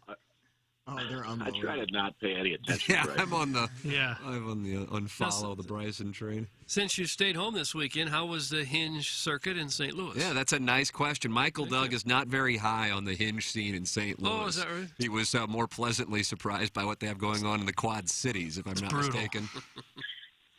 Probably comparable to areas. Yeah. I wasn't. Because you obviously know my history with Hinge in St. Louis, I wasn't looking very aggressively, Doug. I mean, I did stumble across a couple of nice-looking women last night on Hinge. Obviously, haven't had a chance to meet them yet in person, but if I wind up being in town this week, if Chris gets into Napa, I'll have to leave to go to California tomorrow morning, but if I'm here, there could be some Mexican food and maybe a margarita or two for the ladies off the Hinge. I thought you were going to say if Chris, as in me, was here, then we'd get to hang out. We had a nice scene last time we hit the town. I got to see Wellington wheel a little bit. Well, I was really watching you. That was more enjoyable. Just a couple of Playboys. Well, Wellington, Just a couple of beefcakes. Yeah, Wellington picked a bad weekend because all the really fine honeys went to Manhattan to watch that potent offense in Missouri take on Kansas State. So you probably had that B class of options because all the fine honeys and single mom from Mizzou It's like were the same headed out to 6 Manhattan. girls on every dating app in St. Louis. Is that right? Oh, Is yeah. it really? But Ken Is Wilkes. there really? Michael, can you 100%. coordinate that or correlate that? I'm sorry.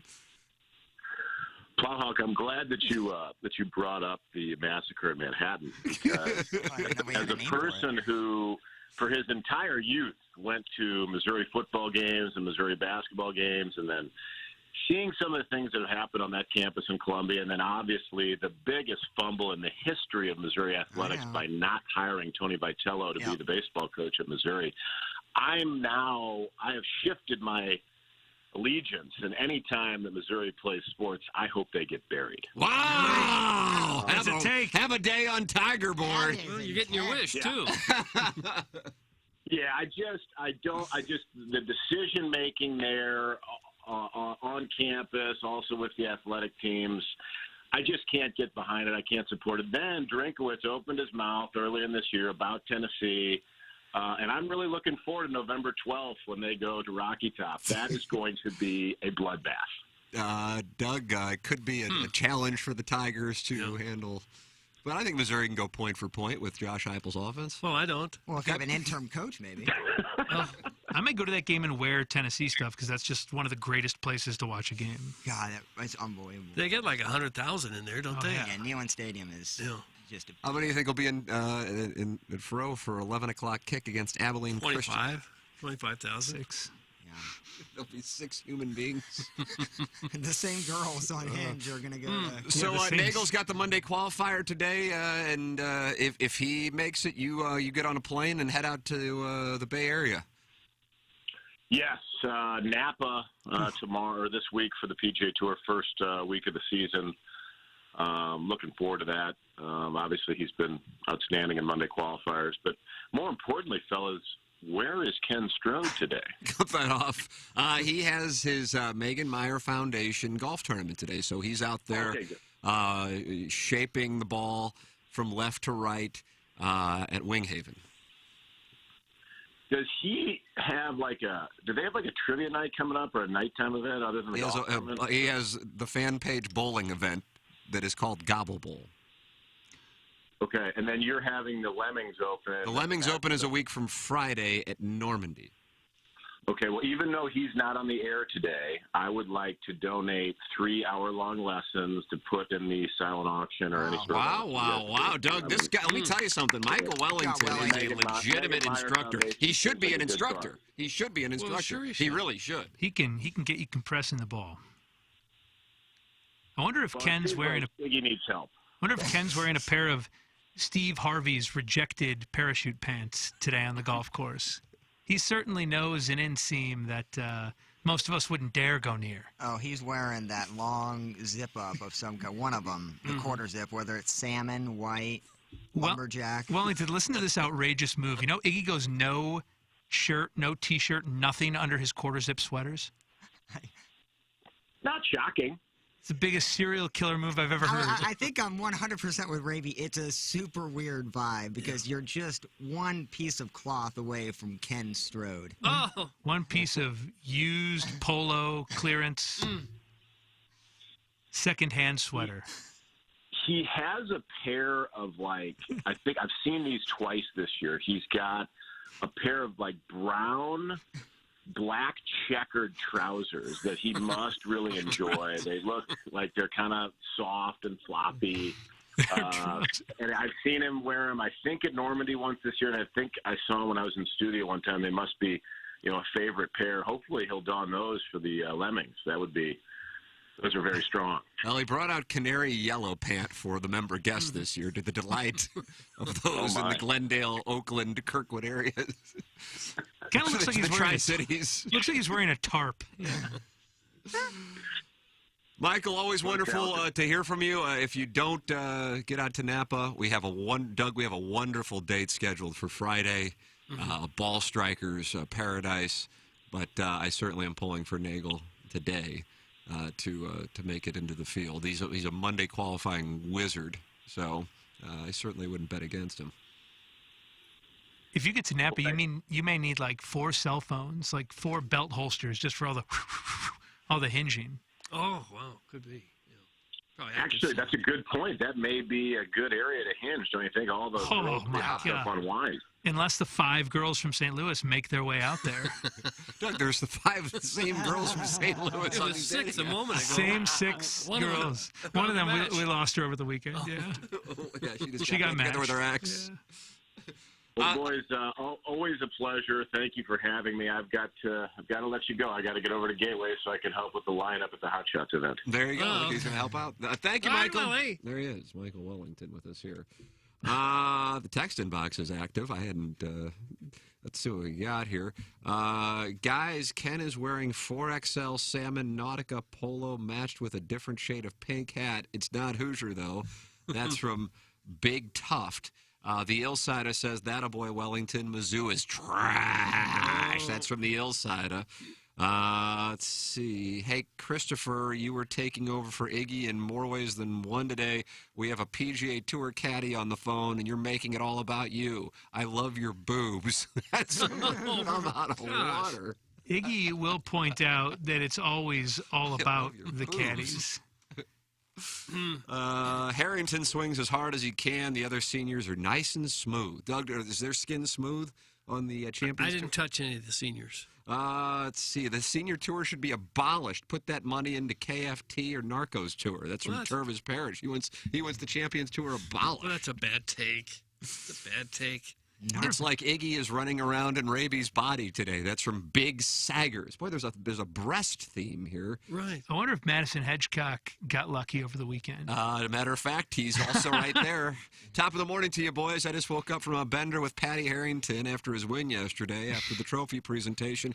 He and I locked ourselves in the honeymoon suite at the Days Inn in Pasadena Hills. They have a honeymoon suite at the Days Inn I don't know that they must, or he wouldn't have written this just, in. just a bigger bathtub. I would love to see that. The only things we had to eat or drink were Pedialyte pistachios and each other's love. I thought he just told me he was taking me out for bangers and mash for breakfast this morning, but it turns out he just wanted to bang my ass, and I'm not complaining. That's from Madison Hedgecock, top of the bottom. Even like the biggest Days In are like 3 stories. Like where is That's your issue with the text. Stephen Wildwood agrees with Turvis Parrish. Who gives an F about these old guys playing golf? Let's see them hinge pictures. That's from Steve, and he's in Wildwood. Well, apparently they drew a pretty good crowd out there, so there's people that care. Looked like people were fired up for the Berube, Ozzy. Yeah. Ryan O'Reilly Ryan played. O'Reilly roars. Lefty. O'Reilly's a lefty coach. Yeah, he is. Yeah. With a nice swing.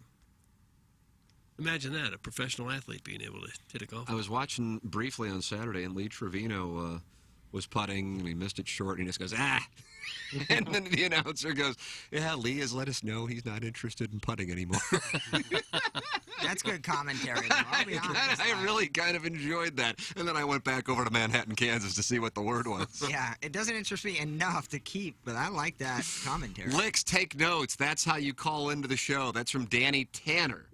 Danny Tanner with a message to Mr. Licks. I was kind of shocked Klebs didn't make his way into that Skins game.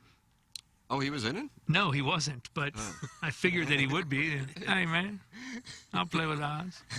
Play with Jordan. On a home run by the Wizards. Literally saw Ahmad Rashad pick him up from the Cardinals complex once. Yep. VIP Auto Accessories. It's amazing. He knows everybody in Jupiter, Florida.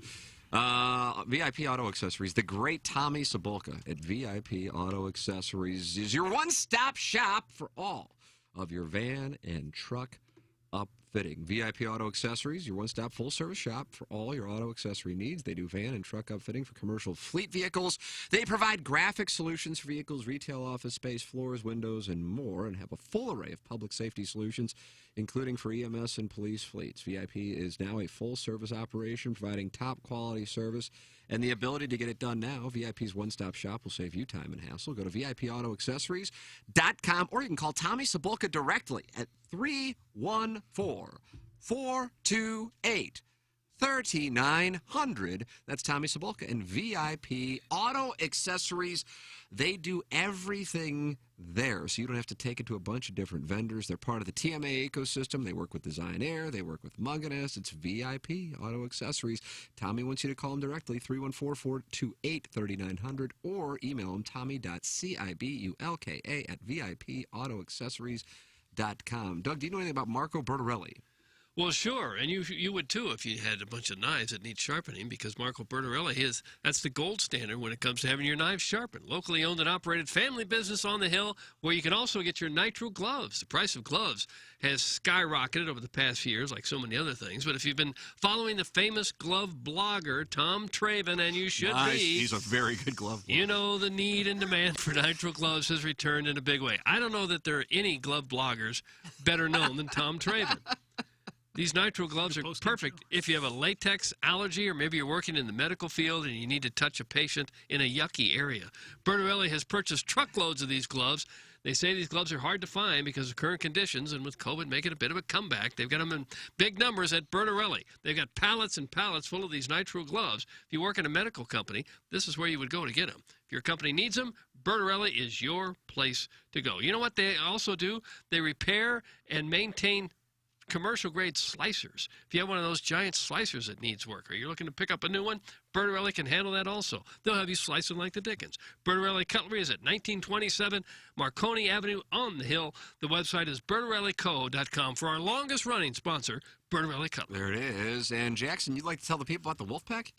Oh, absolutely. There it is. Yeah. So you've probably been hearing a lot about these rising interest rates and the shift in the market. But if you're looking to buy or sell a house, I'd like to talk to you about Trish Wolf and the Wolfpack. The Wolfpack is a top-producing realty group servicing the entire St. Louis metro area and surrounding counties, all the way out to the Lake of the Ozarks. You might have a lot of questions about this current real estate market from either a buyer's or a seller's perspective. Is it a good time to buy? Did I miss out on the seller's market from these past few years? Well, they have all the answers and more for you over at Wolfpack, powered by Worth Clark Realty. You give them a call at 314-807-WOLF, and Trisha's going to answer that phone herself. That's what, they're going to get right down to business. They have knowledgeable agents with excellent strategies, and they are ready to work for you. If you don't believe me, here are some stats. The Wolfpack is in the top 5% nationwide on Zillow, and if you're selling your house, the Wolfpack told me that on average they'll sell that home for over the list price. So whether you're buying or selling your house, the only realty group you need is the Wolfpack. They'll save you money on the buy side, and they'll make you money on the sell side. It's just that simple.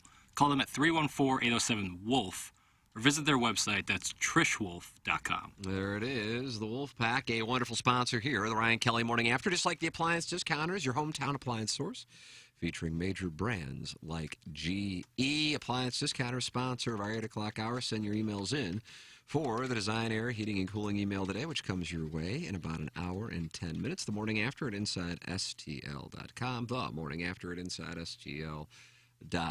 Tim McKernan, Doug Vaughn, the Plowhawk, Action Jackson with you. Chris Raby in today, filling in for Iggy. Tom Traven just wrote in, I am gloves. You like that when your glove blogger says, I am gloves? He's become bigger than the gloves he covers.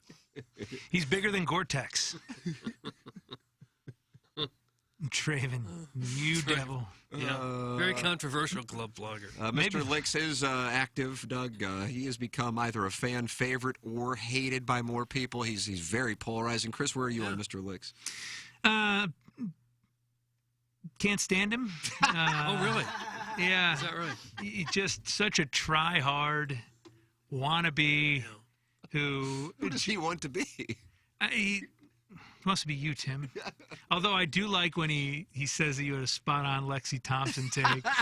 And then when he said he was honored to potentially but not quite have the same fridge as you. All right, so I'm back in on Licks. You're back in on Licks. You were out on him. Hey, Tim, you had a Lexi Thompson take on Monday that was out of this world good. Actually 100% in on Licks. I'd like to see a T-shirt that says that. For his Pepper and Genie takes. Yeah, he's very critical he's of good on Pepper and Genie. Very critical of Pepper and Genie. There's a little bit of meat on that bone. You think there's some validity to it? I mean, who am I to judge any man's art form? But when Iggy said at the end of Friday's show, boom, look at that. And I sat down and said, I don't know what we're going to talk about today. Well, you just said that you're going to watch Netflix over the weekend. And Plowsy said he was happy about getting out of a 7-year-old's birthday party. That was the program? That was the nuts and bolts of it. So back on with Licks. You're back on board with Mr. Licks. I said to talk that one out. I don't know if Mr. Licks is on board necessarily with you.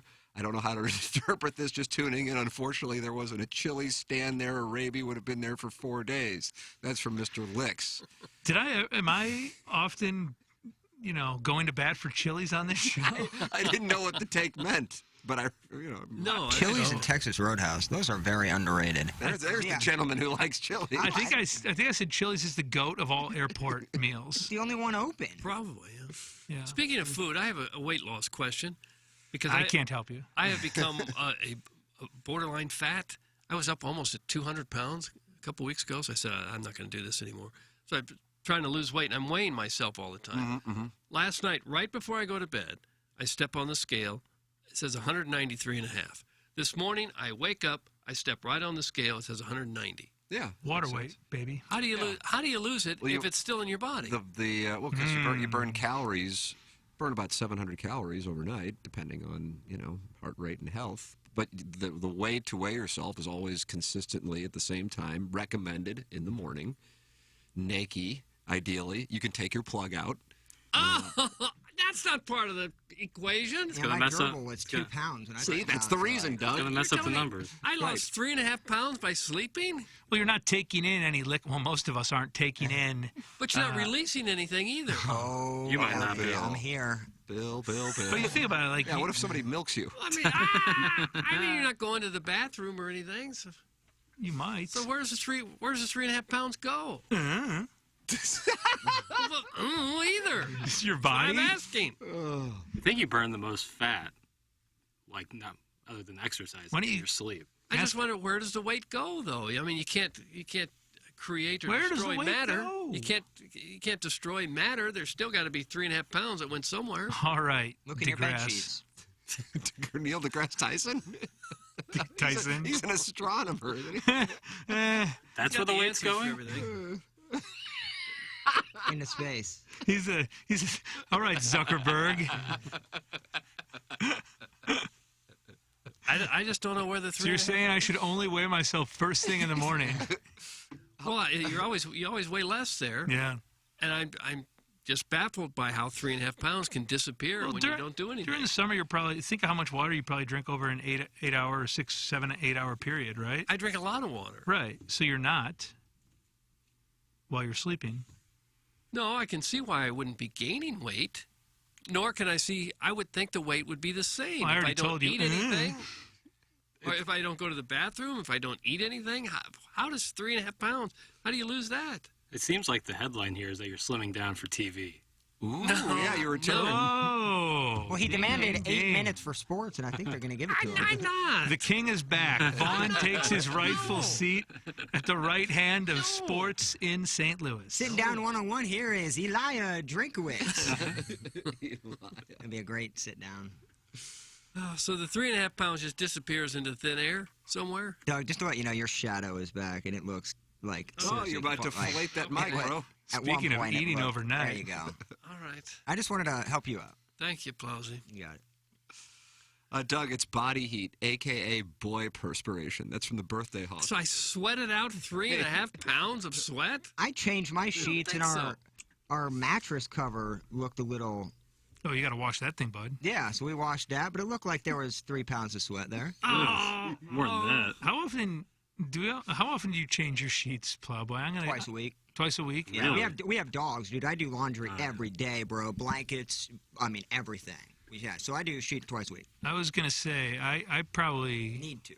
Well, I'm very blessed. I think I got in on that Brooklyn deal. Oh, you went over to New York to pick up some sheets? I flew to New York. Business trip. Connected in Atlanta, then Charlotte. Got to New York. Went down to Brooklyn. Got the sheets. Nice. Came back to St. Louis. And now use them. You're on the train. You just got like 8 pairs of sheets. Yeah. So it cost you $800 or $900 to fly there to buy the sheets. That's without Chili's tab. Yeah. We had a coupon code for. In 3 days, they were both overnight layovers. Yeah. But they're great sheets. They must be. They must be. Colonel with us in 20 minutes here on the program. Come on in. The water is warm. Any questions, comments you have for Gabriel P. DeArmond, you are welcome to text those in, 314-881-TMA-5. Doug, Mike and the Mad Dog did a podcast, and they're not happy that the Mets retired Willie Mays' number. Take a listen. Dude, they did retire his number? This one, I can't even. That's not right. You know, I haven't done anything on it yet, and I know I'm a Mickey Mantle guy, but are we kidding with Willie Mays' retirement, Willie Mays' number with the Mets? I mean, 50 years later, are we serious?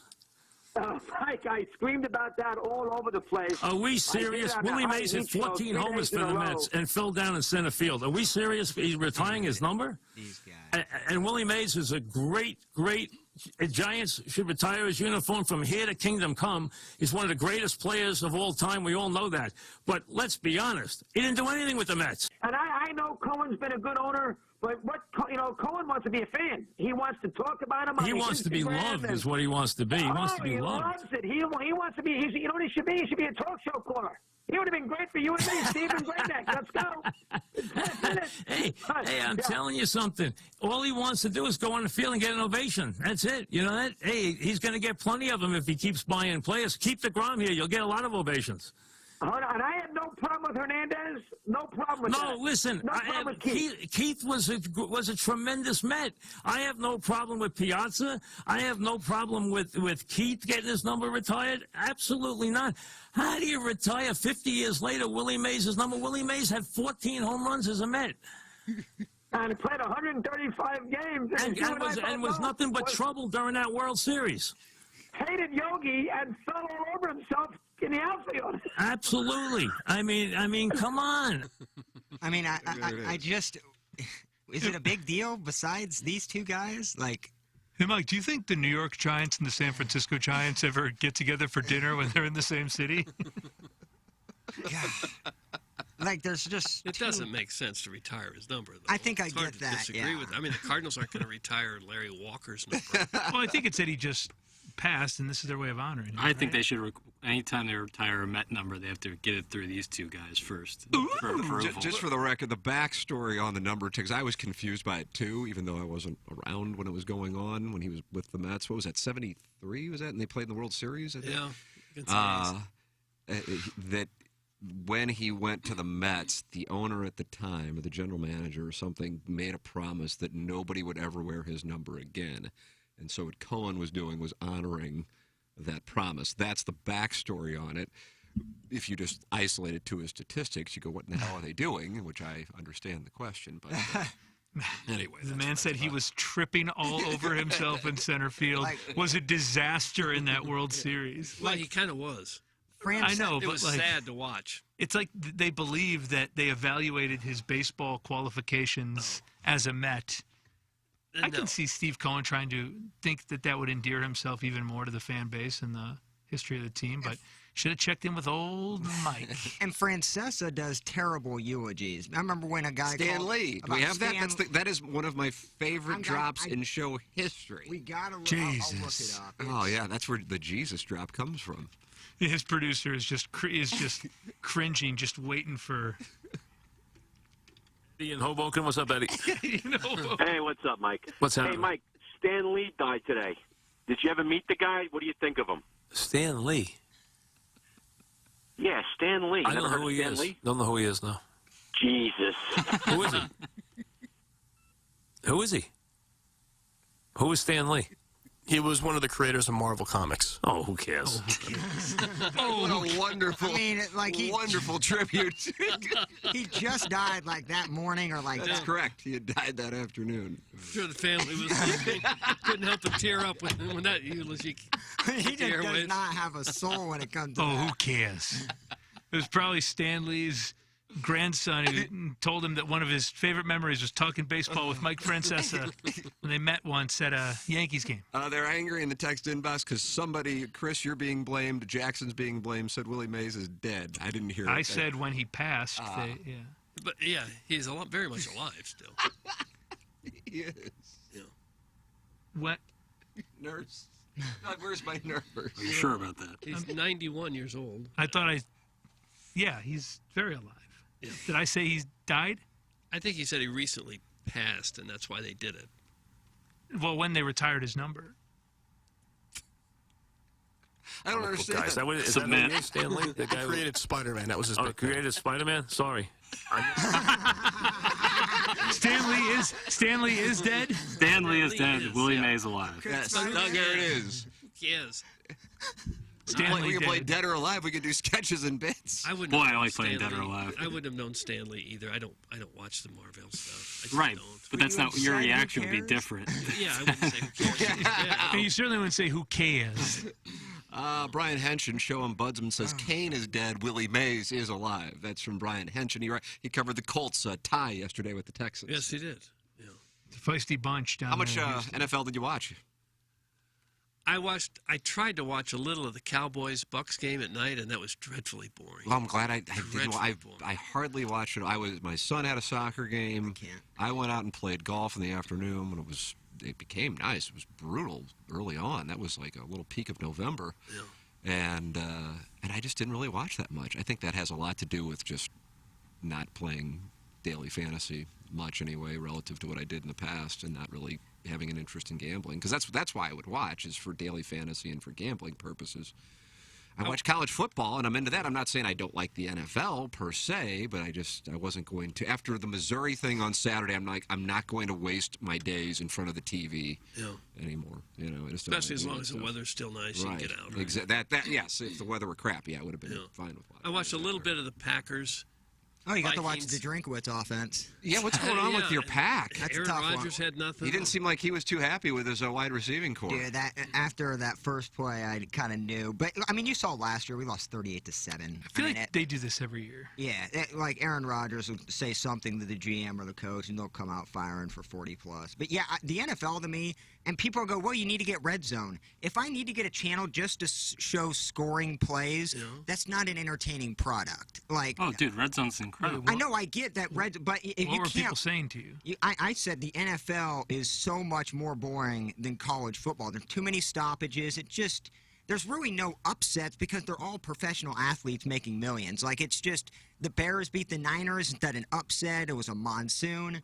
It solidified that college football is just so much better than the NFL. And the fact that you can watch a college game and don't need some form of red zone for my entertainment because I need scoring plays, that to me I was a snooze fest for the 3 games. College games are 5 hours. That's what I was about to say. I don't get bored and I don't turn them off. I think it's just the pageantry of it all. What college games did you watch that you thought were very exceptional and exciting this weekend? I thought Texas, Alabama, outside of some of the refs, I think that ambiance, that atmosphere, along with the game itself, was rather close. I was pulling hard for Texas. Me too. I really wanted them to win that, and they had it won. They could have sacked Young right there at the 45. What a great elusive move there by Bryce Young. If anything, that also irritated me about the Missouri game, that I felt like I got to watch that instead of watching Texas and Alabama. It wasn't anybody's fault per se, but I'm just like, well, I have a responsibility to watch that. A&M and Appalachian State, I found myself, once I had committed to being inside for the day, I watched some of that. Appalachian State's legitimate. I mean, that was control of the trenches. To me, that's an indication of whether a win's a fluke or not. And that was legitimate. And I think with NIL, I think you're going to see more and more of a graying of the area between the Power Five and the Group of Five. I mean, you saw that with Marshall, Notre Dame, and who else? There was another one. Didn't App State do the same thing the week before with North Carolina? But North Carolina's expectations this year were a lot different. But I mean, number it was 6 in the country with Jimbo forth. Fisher at the top. Yeah, I mean, it went 62-60, I think was the final. Crazy. And then to see them reload and do it 6 days later, a week later. On the road at College Station? I mean, I'm telling you, that's a situation there. And now Jimbo has to take on the U this weekend. I base this on nothing, but he seems like another big slime ball. Like another, leave me alone, I'm smart. My Mount Rushmore of strictly judging a book by its cover. Plowhawk's going to have a vote here soon. College coaches who I think look like jerks. I'll say Mark Stoops at Kentucky always look like he's pissed off at someone. Brian Kelly's got to be on there. Brian Kelly, Jimbo Fisher, and got to get a dark horse for this last one. Plowhawk, you got any? Maybe your boy Drink. Yeah, well, Smirky McSmirkers. Does anybody look more unlikable than Bo Pelini? He was pretty bad. What is he doing these days? I don't know. He's got a great fake Twitter account. He should work at like a home and garden center. That's kind of the vibe I get. But look at the upsets in college football and just compared to to me, it's just the pageantry in college football. It's completely different. And I guess if you have a betting interest and a rooting interest in the NFL, but I still found myself during the Packer game just wondering when it's going to get entertaining. If you're there, I understand the pageantry, but do you really feel college pageantry watching? 100% watching Texas, Alabama. Well, right, but that's like a blue blood, like. But you get all those games. Kentucky, Florida was a great game. I mean, you had Arkansas as well. Well, there were good games in the NFL. There were like 3 or 4 games that came down to the last Well, you saw missed kicks and tie games, and I don't know. Yeah, there was some come from behinds, but overall, I don't know if the product is as good as what it used to be. I would say that the atmosphere at college is way ahead. I agree with you there. Well, But the product on the field, the NFL, you can't compare. I mean, there's nobody like Justin Jefferson put on an absolute clinic. That was out great to there watch. yesterday. No, I get it. I agree. There was some highlights, but to me, I just find myself so much more interested in college football. The games are so long. Some people like some things. Some people don't like other things. Yeah, they are long. Common ground has been found. I appreciate it, Jackson. I know they'll never go backwards because you'll never get rid of television money, but I wish college games could get down to that 3-hour, 15-minute like the NFL. I mean, it's just the first down clock stoppages are just brutal. And then the timeouts with 5 seconds left to get a mercy touchdown is also not very fun to sometimes watch. you just got to punch it in. When I watched that, I couldn't even put a tweet out. I was just waiting for everybody else. Shocking, because you were very active. Yeah, I needed to be. Mizzou had that. What Ben was Fredrickson was critical of it too. Just like, Gabe's like, I will recognize the score is 40-6. I will not recognize that the head coach of an SEC school had to go high school and call a timeout and get his final 6 points. And it took an untimed down to do it. Yeah, where his starting quarterback, the guy said after the game, his quarterback was decapitated on the play before. But he's going to get that. An untimed down scoring play to still lose by 30. Yeah, Drinkwood's definitely 4th on that Mount Rushmore for me. He just moved him to 4. Jackson, you got a question here. It's Sydney Sweeney's birthday. How is that milky virgin honoring his queen? That's from Chauncey. Happy birthday, Queen. And that's what I got. What makes her the queen? Just Queen. There's no the in front. What makes her the queen? Again, it's just it's like saying fam. Okay. Like welcome back to TV, fam. Don't say fam either. I can't. So what makes her the queen? Doug? She's a queen because she's great. All right. And I'm not a milky virgin, so kiss my ass, John. Simpy. Mizzou lost. I can't be putting up with this nonsense today. Oh, man. I got 101 coming up in an hour and 10 minutes. What do you think they're going to be unhappy? I don't know if they're going to be unhappy about anything. Oh, my God. They don't care about Missouri. You're right, but they'll get on me. But they're not happy about anything. That's accurate, but I mean, Pujols hit a home run. The Blues are starting up soon. That's big.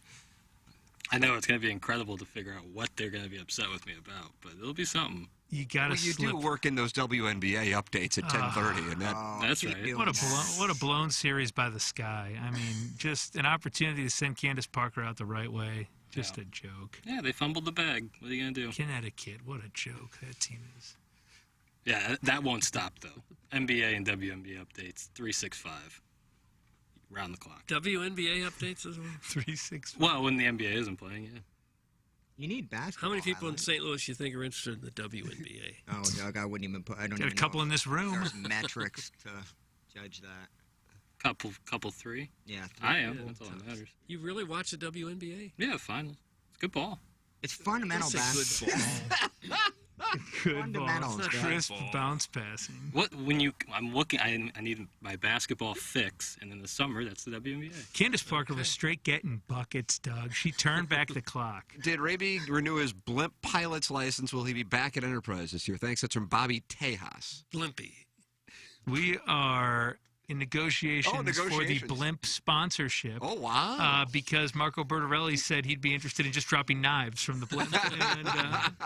And, catch some sharp knives. Bertorelli Cutlery. That'd be more interesting to get a steak knife on the top of the skull. In Washington at Verizon for Wizards and Capitals games, they had a Chipotle burrito gun, but there were fist fights over the burritos that were getting shot into the stands. Really? So They were real burritos. They were shooting burritos, so they had to stop doing that. That sounds like something St. Louis would adopt. No, they wrap them up real tight. Oh. Better burritos than bullets flying around the city. Yeah. So people would duke it out over who got the burrito. They couldn't cut it in half or anything and share it. If you had a knife drop, then you'd be able to take care of that problem as well. You ever seen people fight over something more inconsequential than one of those quadruple XL like bank T-shirts? Oh my God! I mean, people, it's like they're dropping gold bricks from the ceiling. My kid deserves it. No, my kid really wants it. If you want a free chips and a drink when you buy any Schlotsky's original regular sub, I get it, but I mean, they never fit.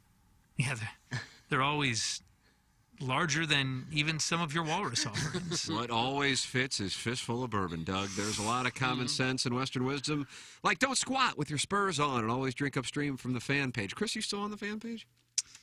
I lurk, but generally no. But theoretically, your account is on. Oh yeah, I think that my avatar is my picture is Los Lonely Boys. Oh, is it really? And I have 0 friends. Nice, Iggy Burn. Yeah. There's also some Western wisdom that's less common, like never steal from a bear what you can't make for yourself, or a twink doesn't know his worth until he's eye to eye with a rattlesnake holding a toe. And I'm sure there's a good lesson in there somewhere, but there's one lesson that's perfectly clear. A Fistful of Bourbon's an award-winning blend of 5 straight bourbons, and it's smooth as a banker on Friday. Get wise, pick up a bottle today, don't be a damn fool. Please enjoy responsibly. Imported by William Grant & Sons, New York, New York. Jackson, can you tell us about Mark Hanna of Evergreen Wolf Strategies? Absolutely. Mark Hanna's the best, man. You won't be fighting over coupons when you're working with Mark Hanna. You won't be worried about stuff like that because you're saving money every single month. That's the key to Mark Hanna. It's about the act of saving, not necessarily the dollar amount. You might get there, you might get to a point, but just getting into the act of saving money is so important. That's just one of the many strategies that Mark Hanna can give to you. He gave that to me. I know he works with Doug and with Prod Joe and a ton of our audience members, and everyone says the same thing. I can speak for everybody to say that Mark Hanna is the best. He's a wonderful human being. He's extremely knowledgeable, and he's the exact kind of person you want helping you out with your financial future. So if you don't have anybody, get in touch with Mark Hanna, and he'll straighten you out. If you already have somebody, consider making the switch over to Mark, because like I said, he's the best in the business. How about that? 314-889-0503 or go online at evergreenstl.com. Send your emails in. Design, air, heating, and cooling email today, the morning after at InsideSTL.com. That comes your way at 9:45. Jackson and I will deal with it, Doug, at 10 o'clock. Come and get your whooping. The 1 hour award-winning balloon party program. You can leave a mic drop there. I wonder if Stephen Wildwood was watching anything in Manhattan, Kansas on Saturday. You can leave your mic drops using the 101 ESPN app. And the Colonel is going to join us. Any questions, comments you have for Gabe DeArmond of PowerMizzou.com, presented by James Carlton, send them in, 314-881-TMA5. The Colonel joins us next to talk about Missouri and K-State and the state of the program. That's next in our Maggie O'Brien's 9 o'clock hour as we close out the Appliance Discounters 8 o'clock hour here from the Michelob Ultra Studios on the Ryan Kelly Morning After. Biggie's Restaurant and Bar has been a staple of the community for over 30 years and is serving your favorites like the steak sandwich, waffle fries, and so much more. It's not just the food that's rocking. With a full bar and patio, Biggie's is the perfect spot for lunch, dinner, and a little laughter. Biggie's original hours are back. Open 11 a.m. till midnight, Wednesday, Thursday, and Sunday. And 11 a.m. till 1 a.m. on Friday and Saturday. Check out the full menu at biggiesrestaurant.com and stop in today. Celebrate all your college and fantasy teams' Tully touchdowns this weekend with Tullamore D.E.W Irish Whiskey. May your team be swift and their aim be true. May the refs be forever in your favor and your whiskey always Tullamore D.E.W. Tullamore D.E.W, the original triple blended, triple distilled, smooth sipping Irish whiskey, made exactly for game day moments like this. When it's game time, it's Tully time. Tullamore D.E.W Irish Whiskey, 40% alcohol by volume. Imported by William Grant & Sons Incorporated, New York, New York. Please enjoy Tullamore D.E.W responsibly.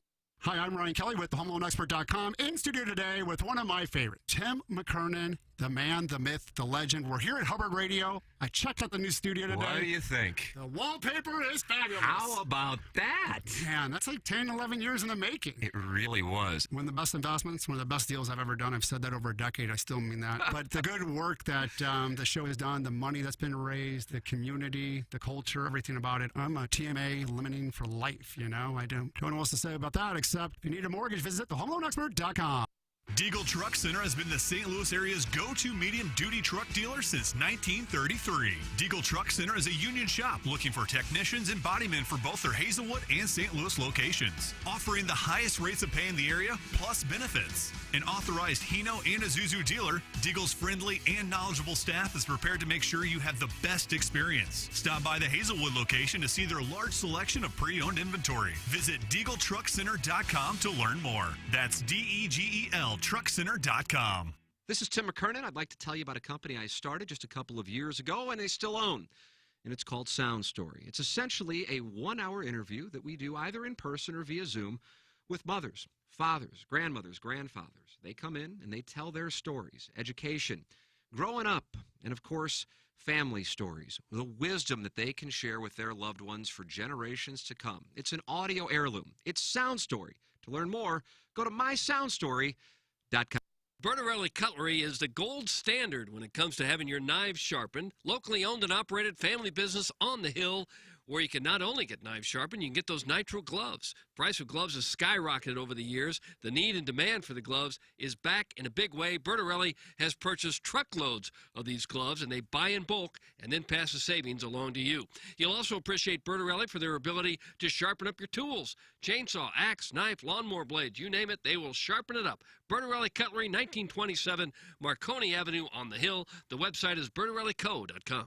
The Classic Car Show in concert, September 25th at the Factory in Chesterfield, with performances by Jackal. When will it rain? I feel the heat burning through my shoes. And Stephen Piercy from Ratt. Tickets for the concert on sale now. Got a classic car you want to show off? Vehicle registration is open now. The Classic Car Show and Concert. A day of fun for the family and a night of rock.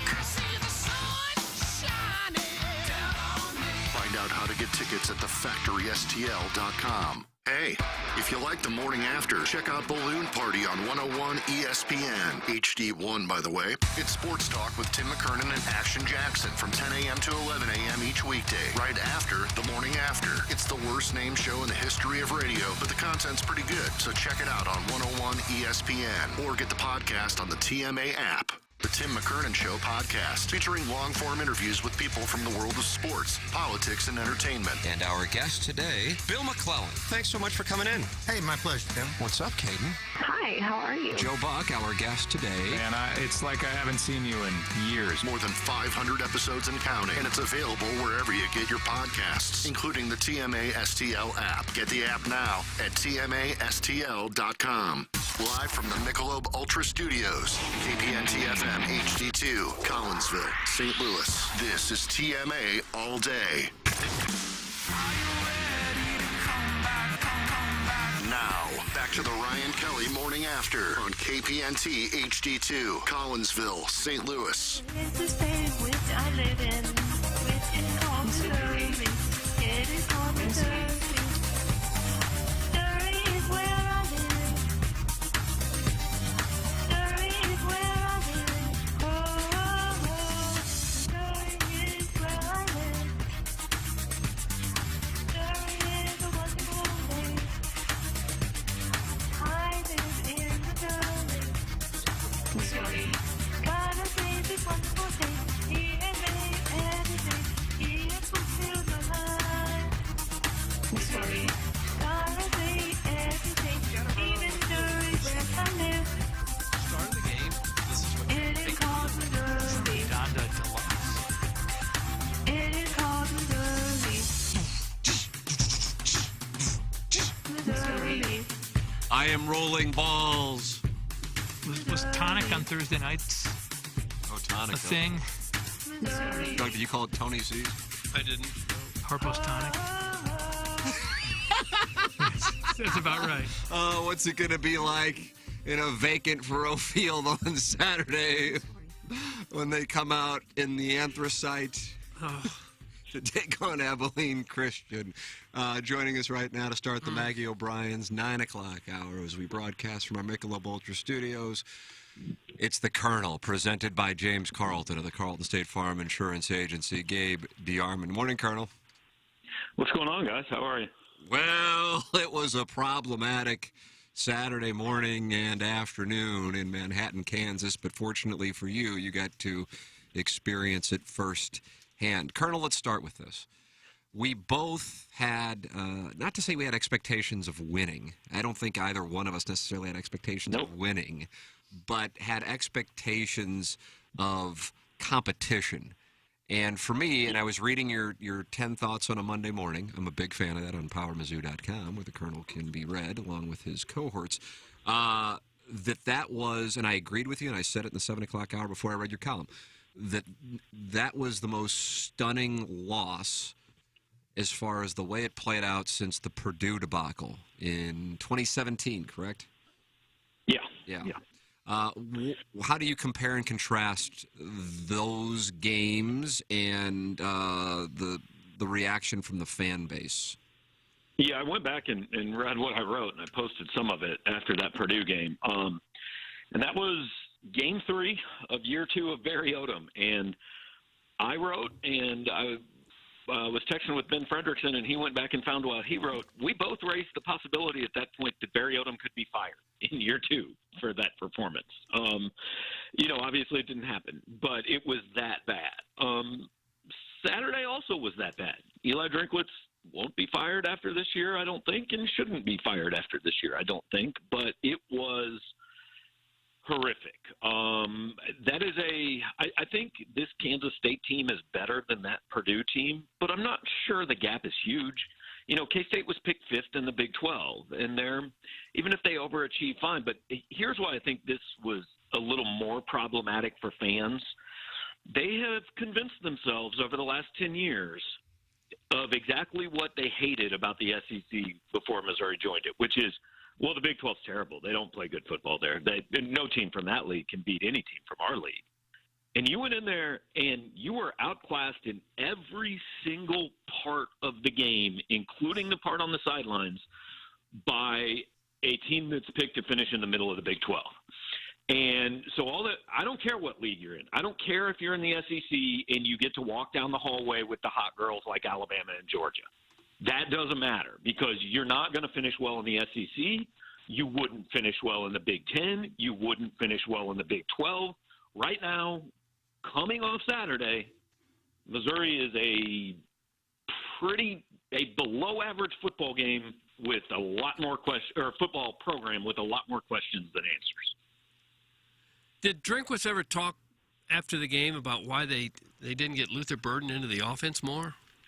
He was asked about it, and I think, basically he said, hey, we tried. Some things they covered. Some things didn't work. I mean, people do have to – the people complaining about play calling have to understand he was open for 2 75-yard touchdowns.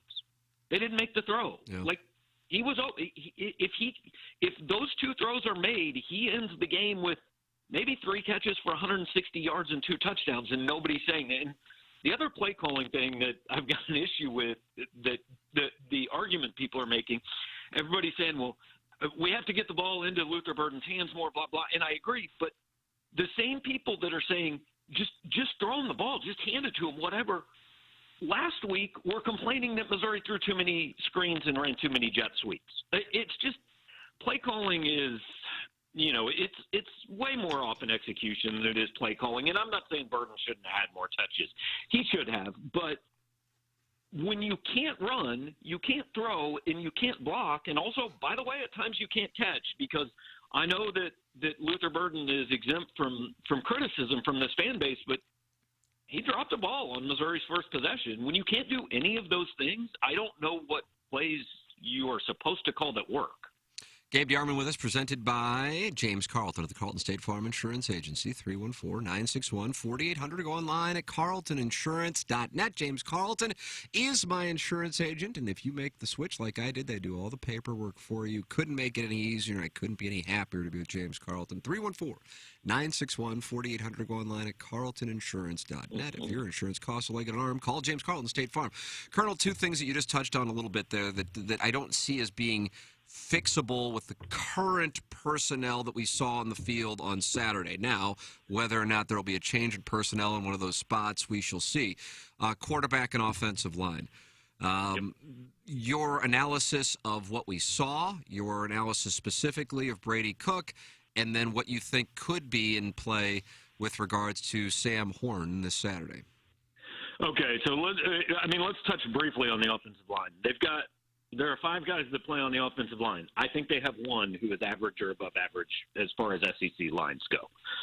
Connor Wood's all right. Xavier Delgado's all right. But I don't think those are guys that you would say would start for most SEC football programs.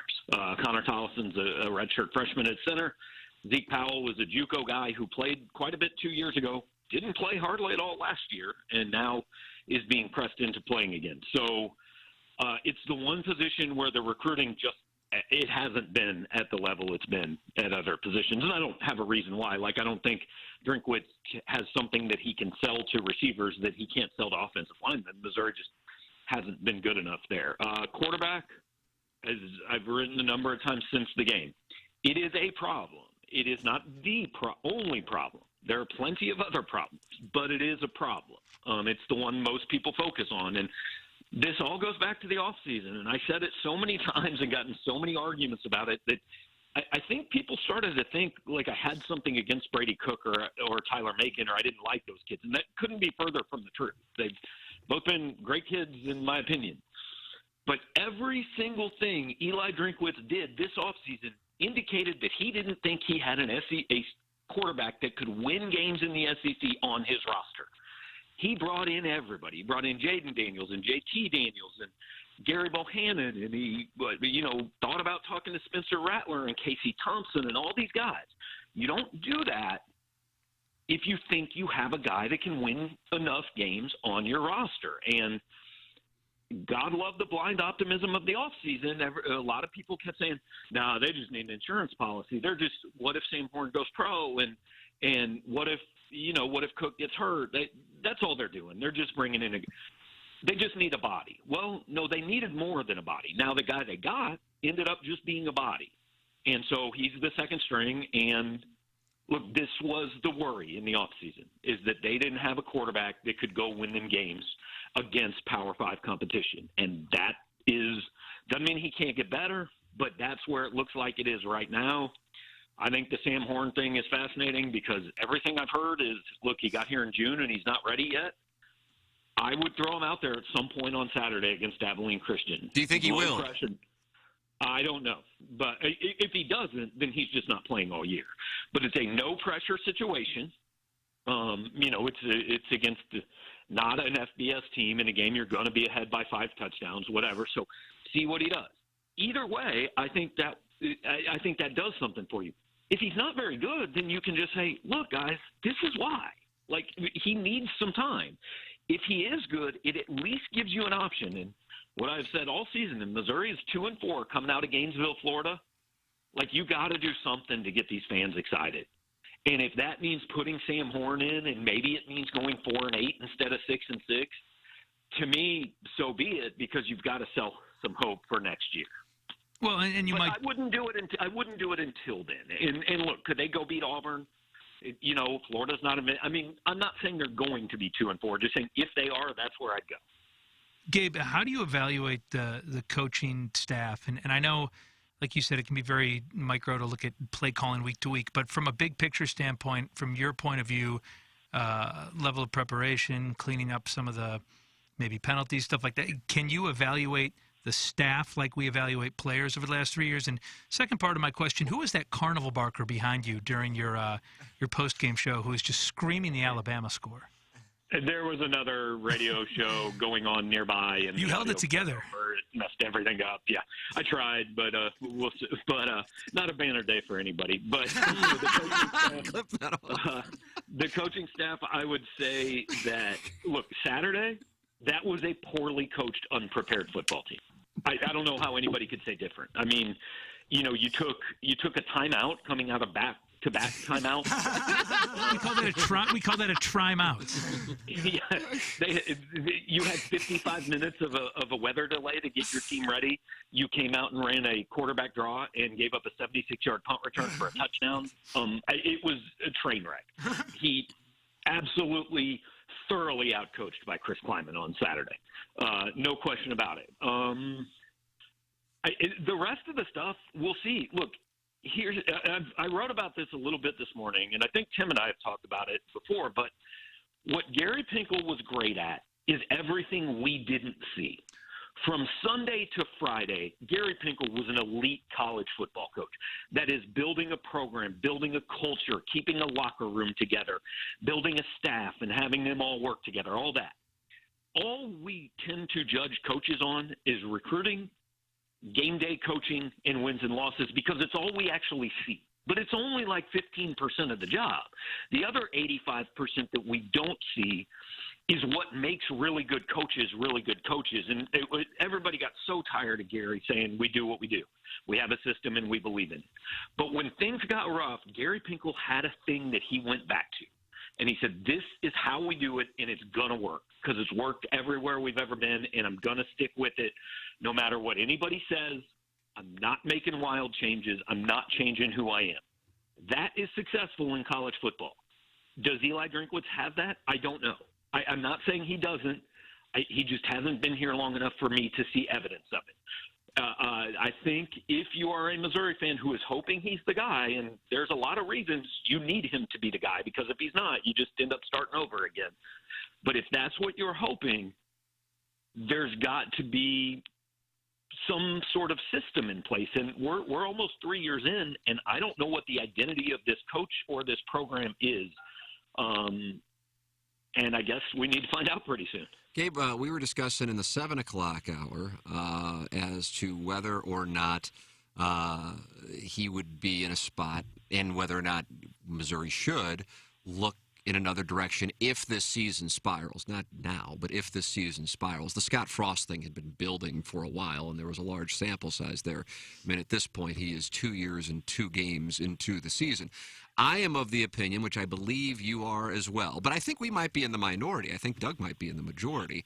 I'm of the opinion, even though I've never really bought into at least the hype, I think, that I sensed from a portion of the Missouri fan base on Eli Drinkwitz, wanted to be wrong, still hope I'm wrong, that I still would like to see him get 4 years, in part because I think a guy needs 4 years. Missouri, I think, would have let go of Pinkel if they would have gone too quickly.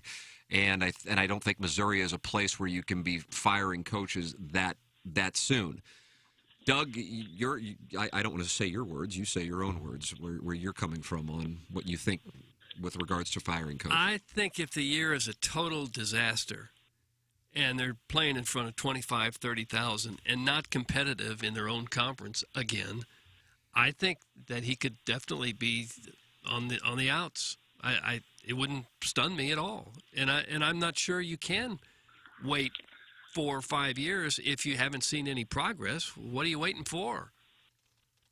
I hope I'm wrong, but there's been programs that have gotten it turned around awfully quick that don't have any more resources than Missouri has. So I think it'd be pretty frustrating to wait 4 or 5 years and still see no progress.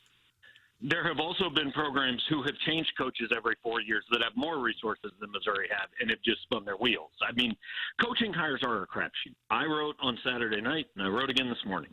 He can go 2-10 this year, and I wouldn't fire him because he just brought in these 2 back-to-back most highly ranked recruiting classes in school history. Are they going to be the best classes in school history? I got no idea. But you've got to find out. I don't know if Eli Drinkwitz is good, bad, or indifferent. But it's going to take a minimum of 4 years before – I mean, you've got to let him prove it, right? There were people who, coming off the NCAA tournament, wanted to move on from Conzo Martin because they said, well, I know what he is. It's not good enough. And I said, but you have to let him show that. You can't just fire him because that's what you think. So if Drinkwitz isn't good enough, we'll know in 2 years, maybe. I definitely wouldn't fire him after this year. Honestly, I probably wouldn't fire him after next year. I'd probably go into 2024 and look. If you're sitting there 6-6 after 2024, that's not good enough, and you move on and you start over and try this again. But whenever you fire Eli Drinkwitz, whether it's this year or 2 years from now or whatever, what you are basically going to be saying is, well, we've wasted the last few years. We're just going to try this again. And then you got to give the next guy 2 or 3 years. You are 8 years removed from this football program being relevant in all reality. You need to hope this is the guy to at least take him up another level. Maybe he's not, but he hasn't yet proven he's not. Well, I guess. I guess he hasn't proved. I don't know what the time frame is how long you have to give a guy. I guess I keep looking at Arkansas. Minimum 4 years. I keep looking at Arkansas and see it didn't take very long there before they're a top 20 team. Right. Sam Pittman has done a better job than Eli Drinkwitz. No question. He's done a better job. I don't think anybody's arguing that, but that doesn't mean that it's time for Missouri to fire Eli Drinkwitz, in my opinion. Yeah. Plowhawk, you wanted to ask something?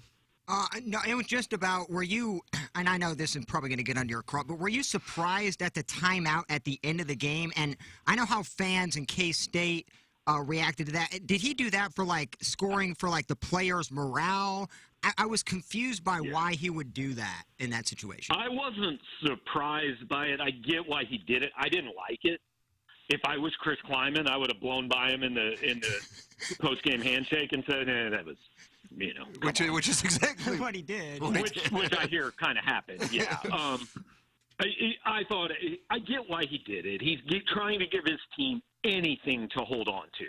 But, you took 60 minutes and a defensive penalty to score a touchdown in that game. 40-12 ain't any different than 40-6. Measure twice, cut once, Gabe. I get why he did it, but I didn't like it. I wouldn't have called it, but I also don't think it's all that big a deal. The Colonel Gabriel DeArmond with us here. Your thoughts are welcome. You can text in 314-881-TMA5. Any questions you may have, any comments you have. Guys, Mizzou would go 1-7 in the Big Ten. I don't know where that came from, but that's from the 636. I don't. Gabe, what do you think, speaking of the Big Ten and coaches, the Scott Frost move? Did you see that coming on Saturday night, or do you think they would wait until October 1st when the buyout would be reduced? Yeah, I thought they'd wait. And look, I'm sure they probably negotiated this. They're probably not paying all $17.5 million. I don't really know what the advantage of doing it now versus doing it 6 weeks from now is. Realistically, what this says is they should have done it at the end of last year, like pretty much everybody outside of Lincoln, Nebraska thought they should have done it. I'll be interested to see where Nebraska goes. I think there's some guys out there that are good coaches that would take the job. I don't know if it's just going to give you an idea. Has Nebraska yet come around to the reality of the program it is, and the fact that it's not 2002? Are you gonna pull a Tennessee tries to hire Greg Schiano and you throw a fit because that's not good enough for you? I'll be interested to see where they go, but no, it can't have been a surprise to anyone that Scott Frost was fired. I was a little surprised it happened as quick as it did, but you just lost to Georgia Southern at home and gave up, 600 and some odd yards of offense. There's not much. If he were in court, Scott Frost's attorney would not have much to say. Yeah, they gave him a chance, and it just did not work out there. We have and that kind of goes back to what we're talking. He had 4.5 years to prove he was the guy, and he proved he wasn't. Right. If you had fired Scott Frost 2 years ago, there's always that, well, I don't know, could he have been the guy? So that's where we're at. One of the things that and I saw you writing about this morning as well, that gets labeled on Drinkwitz at the moment is great recruiter, but questionable at the moment whether or not he's a good in-game coach. And you kind of pumped the brakes on the great recruiter thing, and you said it's great recruiting rankings, but, there's a difference between recruiting rankings and then guys who actually come in and perform.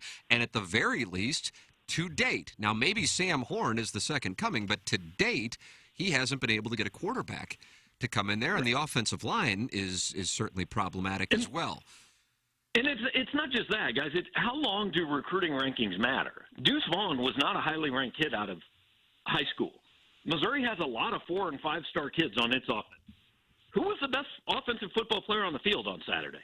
It wasn't any of the 4- and 5 stars. It was the 2-star kid. So is Missouri more talented because Deuce Vaughn had 2 stars out of high school, and they've got, I don't want to pick out any specific kid because it's not anything against any one kid, but there are kids who are 4 stars who are in their 3rd and 4th year in college football. They're not 4-star players. They were 4-star prospects 3 or 4 years ago, but they're not now. So this whole, he can recruit, but he can't coach. Well, he can recruit because Rivals said he can recruit, right? Or because 247 said he can recruit. And guess what? We're wrong all the time, too. And again, as a general rule, higher-ranked recruiting classes win. But rules all have exceptions. Gary Pinkel won at a much higher level than his recruiting said he should have, and Butch Jones won at a much lower level than his recruiting ranking said he should have. So there are examples of it all over the place, and just signing a bunch of stars and compiling talent is not enough.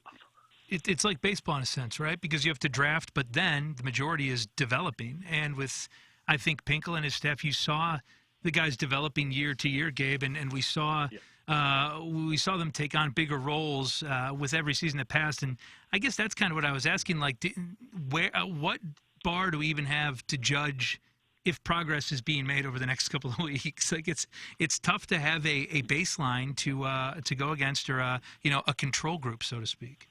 Yeah, I mean, we came into this year, or at least I did, saying there's 2 things I need to see to show me tangible progress. 1, a winning record, and 2, none of these Tennessee-like no-shows. Yeah. They've already had a Tennessee-like no-show, and if you can get me to 7 wins after – now, I picked them 7-5 and picked them to lose yesterday, or Saturday. So people are going to say, but why does that change? Because the team I saw Saturday, while I don't think they're going to play that game 10 more times, it lowered the ceiling of what I think this team could be. Yes. That 7-5, while it had them losing at K-State, also had them winning at Auburn, South Carolina, and against Arkansas at home. I'm not sure I'd pick Missouri to win any of those games today. Right. No, you could. I can't blame anybody for feeling that way. But, one of the things I like that you talked about in your first appearance with us is with college football. And this is how I actually handle betting college football or analyzing it on the Pick Six podcast. The psychology of, at least at the time, an amateur at 18, 19, and 20 years old is so different than somebody who's 27 years old and also has the toughness of getting paid and recognizing it as a job and in tuning out social media. Not to say that all NFL players or NBA or NHL or MLB players do that, but there's just a lot of variance there. And so that the carryover effect in college football oftentimes is overweighted by media and fans versus how it really works inside of locker rooms. And so I think it's important to try to, like, for example, was it 2018, Gabe, where Missouri shocked the world and went in and beat Florida in Gainesville? At least that shocked me, as bad as things were. In Florida was a decent team at the time. So, but yes, based on what we saw, that because the offensive line isn't fixable. I suppose it can be. But there are examples every week. I mean, App State loses to North Carolina and then goes and wins at College Station. I mean, look at the best example in Missouri history. They beat number 1 Oklahoma in 2010, and the next week go just get railroaded and score 10 points at Texas Tech. Right. Like, yes. The pros generally are going to fluctuate between 45 and 55, right? Some days they'll play a little better, some days they'll play a little worse. College kids fluctuate between 10 and 90. Yeah, and it could happen within a quarter. Exactly. That's the thing. And who knows? Maybe Sam Horn, and then maybe there's something there. This will be the week to at least get a chance to try it out. Before we let you go, Gabe, what are your thoughts on Drink's inability, very recent success notwithstanding, to recruit and develop quality offensive and defensive line talent? The SEC is O-line and D-line first and foremost, and I don't think he can last very long, if at all, if that trend continues. That's from Kevin's brother, Jack Demoff. Yeah, it's not just the SEC that's that. I mean, football is that. You can't win in football without a decent offensive and defensive line. And I talked to in the break between the first and second quarter, I bumped into somebody that I know in the press box, and he just looked at me and said, K-State's so much better on both lines. It was that obvious that fast, right? And he's right. They got to go get some linemen. There's no question. And I brought this point up in the offseason, and again, I understand the offseason is full of optimism, but I thought why are we in a second straight year of just loading up on 12 transfers? What about these kids you've signed in the last couple of years? Can they, and so it just made me think, have we given up on those kids already? Were they misevaluated? I don't know. But to me, it was a little bit concerning that they had as many transfers as they did. They signed a junior college they signed a transfer from Miami, a cornerback, a week and a half ago. He was in uniform at Kansas State this week. I don't know. If the recruiting was as good as it was supposed to be, we shouldn't need things like that happening in week one, I would think. Gabe DeArmond, presented by James Carlton of the Carlton State Farm Insurance Agency. The Colonel every Monday here on TMA, every Friday on 101 ESPN with us on Balloon Party. Colonel, thank you so much.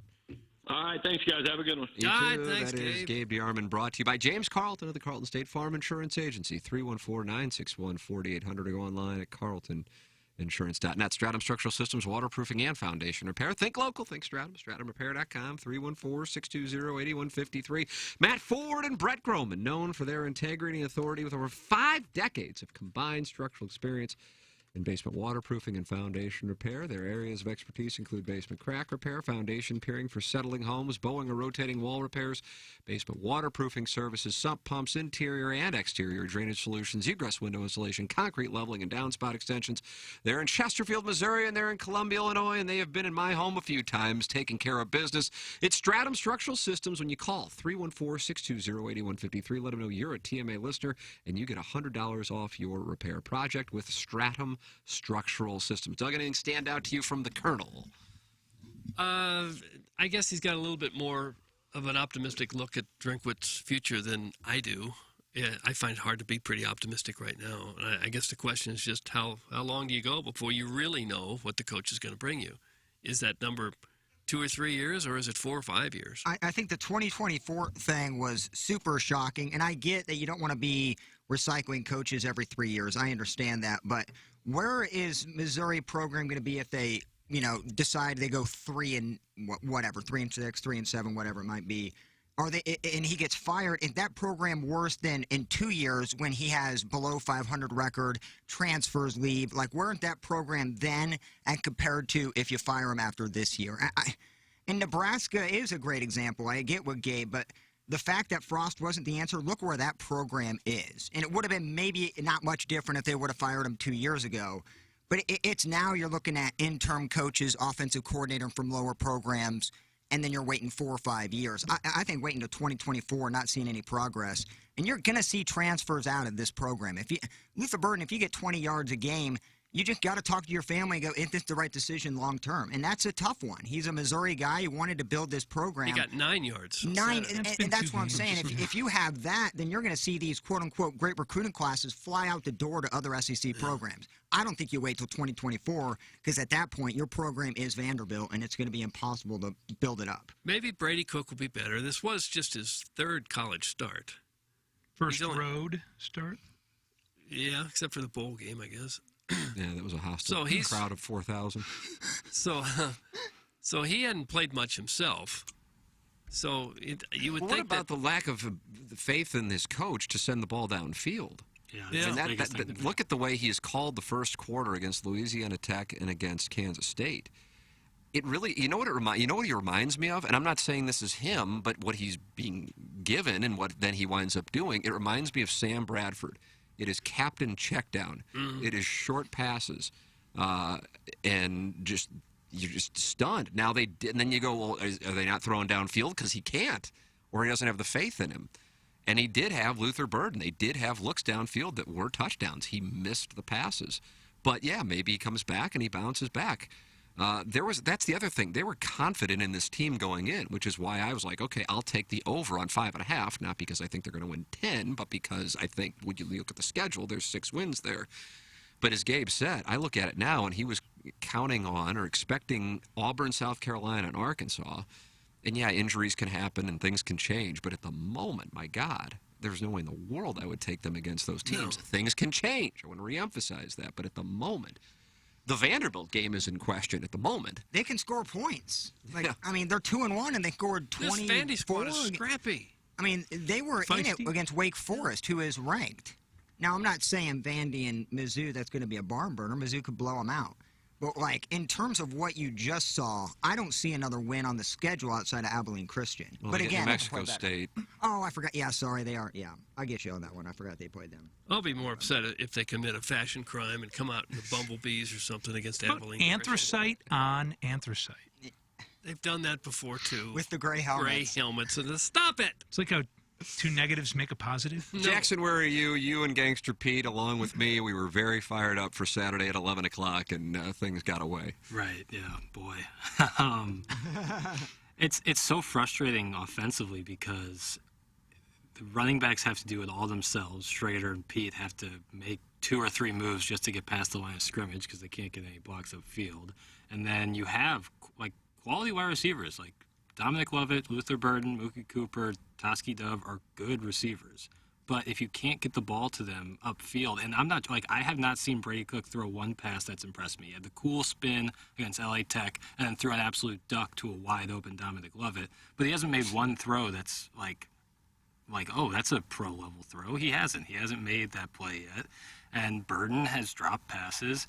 So I can't tell if this team is a quarterback away or just a whole new scheme away, but the way that they come out of games, you could tell that they were rattled.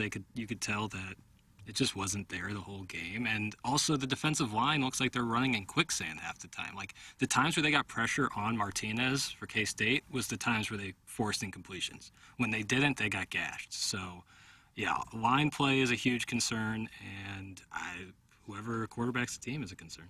I did like the name Deuce Vaughn. I may use it myself. You might start calling yourself Deuce Vaughn? And if I should come up with a hot take or a really clever line, I'd like you all to go, Deuce. All right, Doug, let's lay that deuce. Nice. Toski Dub. That's a good name. And that's, I think, the frustrating part, because Jackson alluded to. I like their weapons. And you can actually call them weapons this time as opposed to 2 or 3 years ago when you didn't really know who was going to get the ball on the outside. But you got to be maybe less creative. Do more of the bubble screen. I disagree. I'm not kidding. Like I would give Luther Burden at least 2 or 3 opportunities a series. If that's first, second, and third down and punt, so be it. I think you got to show a little effort. I would have liked to seen the Wildcat once or twice. I was shocked they didn't do that either. Could it be something to not want him to be murdered on the field? Well, you're either having that, or you're going to watch him at Oklahoma, or watch him at Florida, or watch him somewhere I don't know. else. I mean, you can, if you feel like that, you should feel like that with every great player that comes in. Well, every you time should. you With the lose. transfer and NIL rule, it should be year to year with these guys. And to be naive and think that this guy loves the state of Missouri and loves Columbia No, he enough loves where money. he's going to. He loves money. Well, in the NFL, that's where you make the real money. So how do you get yourself prepared? Is it Brady Cook throwing ducks to you and throwing picks and you getting 20 yards a game? Or is it going to a perennial powerhouse, being a number 2 and getting 8 and 900? He has no film right now in 2 games to give anybody. I understand but it's 2 games. You just said it right there. It's 2 games. I mean, there are 5-star recruits everywhere, and every program in the country absolutely showing out right now. Maybe Mizzou should get rid of him. Problem. No. Dump him! Block him! Put him in the dump truck. They're going to DF. Guys, how do you feel that you're hosting the show while Ken is posting takes on Mizzou on the fan page? Oh, I haven't seen that. What does he do? I thought he had a golf tournament. I'm looking. It was all a ruse. It's like Plowboy's in that body running around in there. Yeah, Pepper and Ginny. He's posting takes. I can't imagine he posting a take anywhere. Can you get him on the phone for P&G? No. I don't see him posting anything. Yeah, I don't see anything. By the way, Iggy's phone on pick 6 was something that made people angry a couple weeks ago. Oh, they're pissed. He should go full heel and just call in on a golf course with wind whipping through every week. Double down for licks. I don't see it. I see it. We have a take? Yeah, it's... Is it from the take playbook? No, there's a gentleman who posted fired at all but one SEC school. And it was a screenshot of Bernie Mikla's writing, Mizzou under Coach Drink, 2-10 versus winning FBS teams, 0-6 versus ranked teams, 2-9 in road neutral games. Average score in road neutral games, opponents 34.7 points, Mizzou 21.2 points. He needs time, and recruiting has been a plus, but on-the-field progress is necessary. And then Iggy under it wrote, progress is necessary, hot take. That was like 50 minutes ago. Okay. So I don't know if Iggy's actively on the fan page. That's his most recent Probably post. 400 by now. Those stats right there. And I am shocked, and Gabe brought it up about, kind of Barry Odom around this time was, basically on the hot seat. 2 years, 2 games in. If you remember, the Barry Odom meltdown was following Auburn in September of 2017. That was his second year. That was the first month of his second year. And he goes, what did he say? It's a turnaround. It's a turnaround. Yeah. Because he was catching all kinds of hell. Now, the difference, and this is the thing, but you have to be following Missouri football closely to be aware of this, and that is Drinkwitz's recruiting has the hardcore fans, or had. It's over now. It's over now. That whole thing is over. I suppose it can return if they win at Auburn, but at the moment it's over for the next 12 days at least. Is the recruiting rankings, and that Odom didn't recruit like that, and so that's why there was a lot of enthusiasm. But that 5 hours in Manhattan, Kansas, blew up the 2 years of goodwill. I also think, even though we kind of make fun of it, for some fans who, again, the casual fans drive by and they go, "Oh my God, they beat LSU." Now, in the moment, the Monday after that game, we were talking about how that LSU team was not the LSU team with Joe Burrow. That was a totally different operation. It's why Ed Orgeron got fired a year later. And then I don't know how many people were really enthused about the Florida win last year, but if you're casually driving by, you're like, "Oh my God, Missouri beat Florida." There are brand names in that conference that have down years, and Missouri happened to get one in 2020 and got another one in 2021. In both cases, those coaches are gone, and in one of the cases, the coach was gone before he could get them on the, first practice back in Gainesville. So that, I think, has also played a role in buying him time, whereas, Odom had all kinds of debacles early on. And that led to him not having a lot of equity. I also think, and this is the nature of the beast, I totally disagree with it, but I understand it's the way that it works, that Odom's personality was, whatever it is, understated. I guess would be a polite way to say it. I mean, he's just not he's not a charismatic guy. But then again, neither is Nick Saban, but he wins. Neither is Bill Belichick, but he wins. Drinkwitz goes into these rooms with, and speaks at these things and turns it on, and then he does the social media thing. Dump trucks. And that buys you equity. That's the killer, the dump truck. When you pull that out, all the other coaches just kind of fold up and say, "We can't compete." We have a private jet, but we don't have dump trucks. No. Their social media needs to stop using the word drip. Mizzou. Doug, what is the drip? I don't know. Look at Coach Drink's drip. Yeah, what does that mean? The fawning over Drinkwitz is, I always was really confused about. He had 1 year at App State. It's because people guess so I just desperately don't want get... to be good. They want to be optimistic and embrace a new guy coming in. They want that. Well, you don't want to hire a new coach and go, "Oh, we hate him," before it ever starts. Everybody wants to think their school has made the right hire and is on their way to better things. Plowsy, you've said in the last 15 minutes that you love and hate everything about this Mizzou program. Love their weapons, hate them, got to transfer, maybe you should get rid of them. Well, Drinkwitz... 290 yards. Well, it just shows that Drinkwitz doesn't need to be calling plays. I don't care about the O-line play. I get you don't have a lot of time, but you got to be a little creative. And so I love their weapon, but if you're not going to coach them, then you're going to see a 40-6 debacle that you saw over the weekend. I think the program, fans look at it differently. I'm with Doug. I think you need to have more high hopes. You're in the SEC. You have SEC money. You're playing against blue bloods. And to think that if you go 2-10 this year and 3-9 next year, you still give him another year, to me is absolutely asinine craziness. That seems drastic. That would be... Well, I mean... It's on the table. I think Gabe said he would give them this year and next year regardless. Gabe's even said 2-10 this year he gives them to next year. Doug, but you're giving up. You've seen the Crouton. That's what the real hardcore fans call it. Just apostrophe. Crouton? Crootin. Crouton.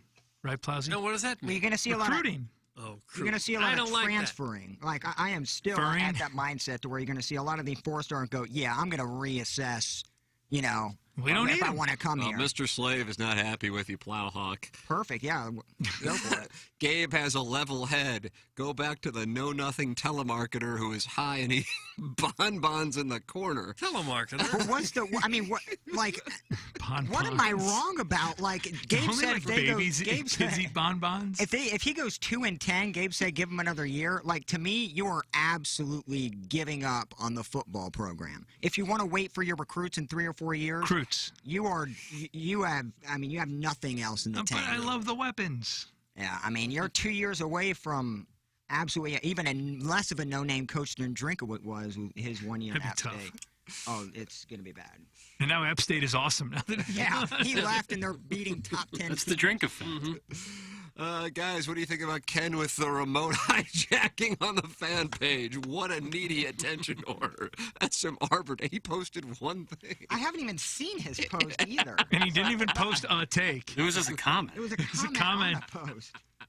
I can't even see Well, let me tell you about the time that Cheryl Dilcher's publicist turned me down for a meet and greet. Guys, has anyone checked on Gangster Pete after that tough Tiger loss? I heard he was last seen passed out behind Hit Street Market, cuddling with an agro major named Helga after a Gamma Phi freshman rejected him at Willie's. Thanks, that's from Gunter. Tell you what, when you I've could been to a student, Hit Street Market before. when you could student charge a Subway Hit Street Market at about 2 a.m., extra Southwest sauce, if you please. They cut that off. Oh, I'm sure he's in tears. He's probably still. He would have came here at 6:58 and said nothing and left at 10:05. He cried when the Blues won. I mean, how's he going to wail in front when of the Tigers players? lose badly? Guys, I'm a Mizzou diehard, but Plowsy is 100% right. Drink up. That's from Sniffin' Holes. Are you going to carry this over to Pepper and Genie and just kind of explore Am I the doing takes? Pepper and Genie by myself? What do you mean, are you? Takes by myself. You're like Tom Hanks in Castaway. I guess I can give a breakdown. I'll step in with you. Yeah, just do like 5 or 10 minutes with me. Great. I mean, that would be par for the course. Oh, we would have fun. This is my favorite time of the year. The leaves are turning colors and Mizzou fans are becoming defensive. Ah, yes, it's fall in St. Louis. This should from Arbor Day. That's the Doug, truth. it's a September tradition. Missouri has a loss that blows up any enthusiasm. That's what I said to Anna Marie. We went out to dinner on Saturday night. She goes, "You upset about the game?" I go, I said, no. Honestly, no. I said, it's weird that you even think that I have it in my personality that I could carry that over, a game against K-State. But I said the thing that does suck is it's like, okay, this is a nothing year. Like, it's a nothing year. I could have gone apple picking. It's every effing September. That's the thing. It happens every September. Where football's concerned, we're just Charlie Brown trying to get the place kick and Lucy pulling it out from under us. NFL, Mizzou, we're desperate to have a winning team. Did your 7-month-old at least keep his mouth shut, or was he chirping you? He was all over me. This guy screaming takes lost his virginity on the hood of a T-Bird with his tube socks on while a barn burned behind him. That's in the Dogtown Astronaut. That doesn't diminish his take, Doug. No. And that was only 80%. The tube sock was another story, and it wasn't a T-Bird. It was a Toyota Camry. Yeah, come on. 1988. Was it a little nicer car? Ooh, foreign made. Well, today Very, they made that very one in Manhattan of you, Made that Mr. in Tennessee, I think.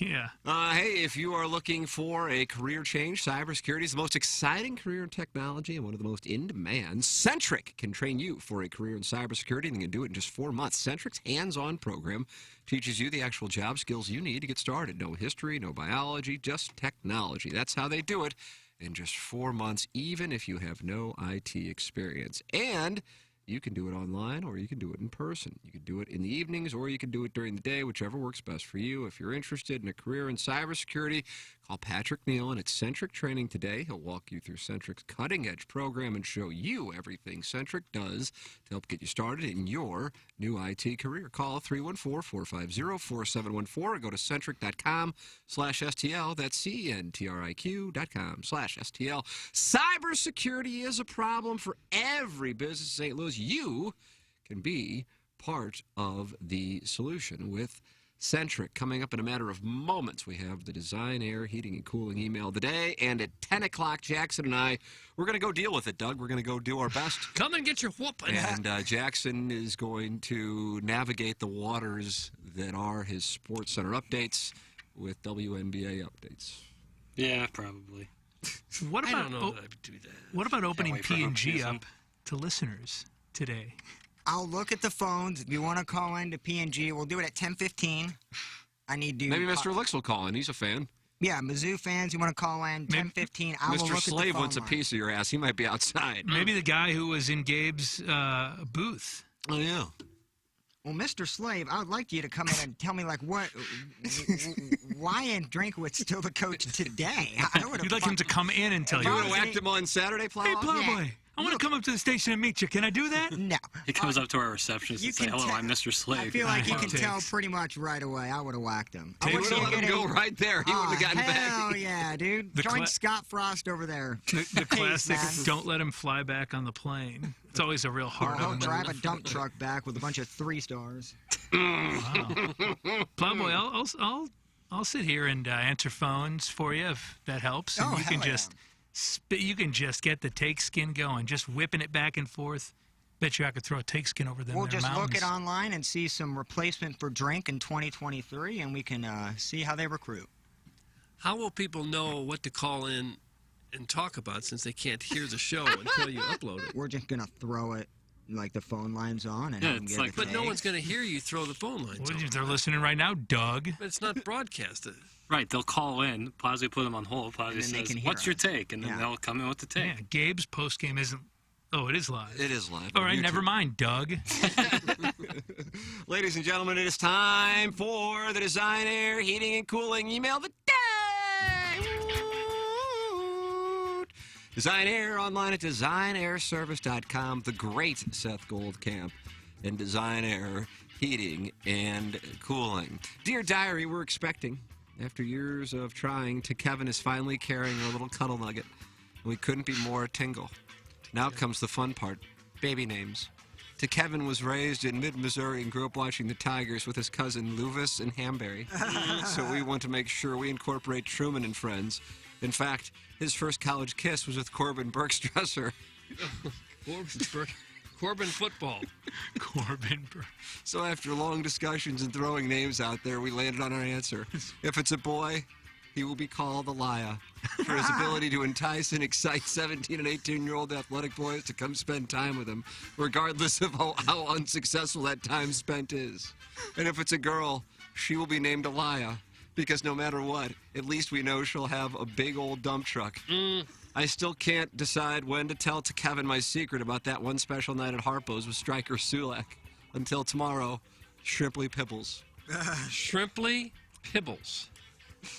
Guys, Plops here. Just wanted to tell Doug it's wonderful to have him back on TV full-time, looking happy and healthy and thick. I was watching him talk about the Cardinals the other night, and Doug, I'm not kidding when I say I went full Sophie B. Hawkins because, damn, Doug, I wish I was your lover. Hey, fall time is here. Thanks, Misty Plops. Misty Plops. It wasn't me. Little side Caesar with your meal. You're right back in the mix, Doug. Elijah had dumps like a truck. Recruits like what? Doug, move your butt. I think I'll say it again. Drink had dumps like a truck. Recruits like what? All night long. Doug, let me see that thong. That's from the River to Perry Yacht Captain. Didn't care for it. River de Pear Yacht Captain. And finally, Guten Tag. Welcome back to that special little thing that happens every so often where fill-in hosts act like they're best friends with one of Tim's semi-celebrity acquaintances. Excuse me, Tim. I know Welly called in to talk to you specifically, but let me just parallel park my blimp squarely into the middle of this conversation real quick so I can hear myself talk for a couple of minutes. Hey, Welly, remember that time I saw you? I think it was the day after I shot a quaint little 89 at Ruth Park in a size plump quarter zip and first generation AirPods in my ear holes. You remember that? Doug, did you hear that story I just told about me seeing Wellington? I can tell it again if you want. And while we're on the topic of my material running thinner than Jackson's hairline, listen to me obnoxiously yell Darnell Coles into the mic 9 times without taking the hint that it wasn't funny the first 8 times I said it. The 9th time I forced it in the conversations unlikely to land, and now I'll follow it up with this knee-slapping quip as my closer. Did Jackson just say he likes the WNBA? Well, if so, what's the deal with those crisp bounce passes from Candace Parker? Am I right? Pause for laughter. Guys, how about that second-rate improv I just delivered on the spot? Look out, Colin Mock. Colin Coward? Yes, there's a new comedy sheriff in town, and his favorite karaoke bar off South Brentwood Boulevard shares the same name as his breast size. Donka, that's Gunter. Hey, Tim, I know the answer to the baseball question you're asking, Doug. I got the answer. Guys, I got it. Tim, let me know when I can talk because I got the answer to the question you didn't ask me. Gunter. Wow, Gunter came in loaded for bear. Not very nice. Yeah, Jackson, that was kind of mean-spirited to make it into the filtered file. And their second-generation AirPods. What are you, a farmer? God, he's a Missouri Gunter has fan. carte blanche. Embarrassing. Gunter has carte blanche? Yeah, he's proven himself. He did have a nice week last You week. didn't say carte blanche, did you? Blanche was on. On Golden Girls. I don't have to answer that. Okay. Jackson's preparing himself. He mentally goes into the tank before he goes into the 101. I've decided I don't have to answer questions. Like you can just Playboy pass. Cardi Blanche. All right, Doug. I'm going to go with the leadoff hitter, Shrimply Pibbles. Chris, you not Gunter. Lose my number. I'm sorry. Who was the penultimate? That was River to Pear. That was the rap. Yes. That was the thong song. So with an homage to Cisco, Drew Hill, and the thong song, I will go River to Pear Yachtsman. Congratulations to Shrimply Pibbles on naming their children Elia. You have won the Design Air Heating and Cooling email of the day. What? Well, we're going to have Pepper and Genie right here in the studio. Chris Raby filling in for Ken. Jackson and I are going to head down the hall to talk it over on the Cardinals, Missouri, NFL, and probably just read texts that aren't really big fans of the program, candidly, Doug. Right. For the next hour. That's what They we'll do. actually call in to complain about the show? 65780 is how they text in, and then Stephen Wildwood leaves a mic drop, and then they don't like Steve. Okay. Get the heat on him. Deflect it that way. That's right. So you can leave a mic drop using the 101 ESPN app. Time for us to shut it down. Chris, thank you for filling in today for Ken. Thank you. And also for filling in on Pepper and Genie. That'll be the real treat. For the Plowhawk, for Action Jackson, for Chris Raby, filling in for Ken Strode, for my brother Kevin, for Douglas Elvin Vaughn. I'm Tim McKernan. This has been Ryan Kelly Morning After from the Michelob Ultra Studios, closing out our Maggie O'Brien's 9 o'clock hour here on the Ryan Kelly Morning After. KPNT FM HD2, Collinsville.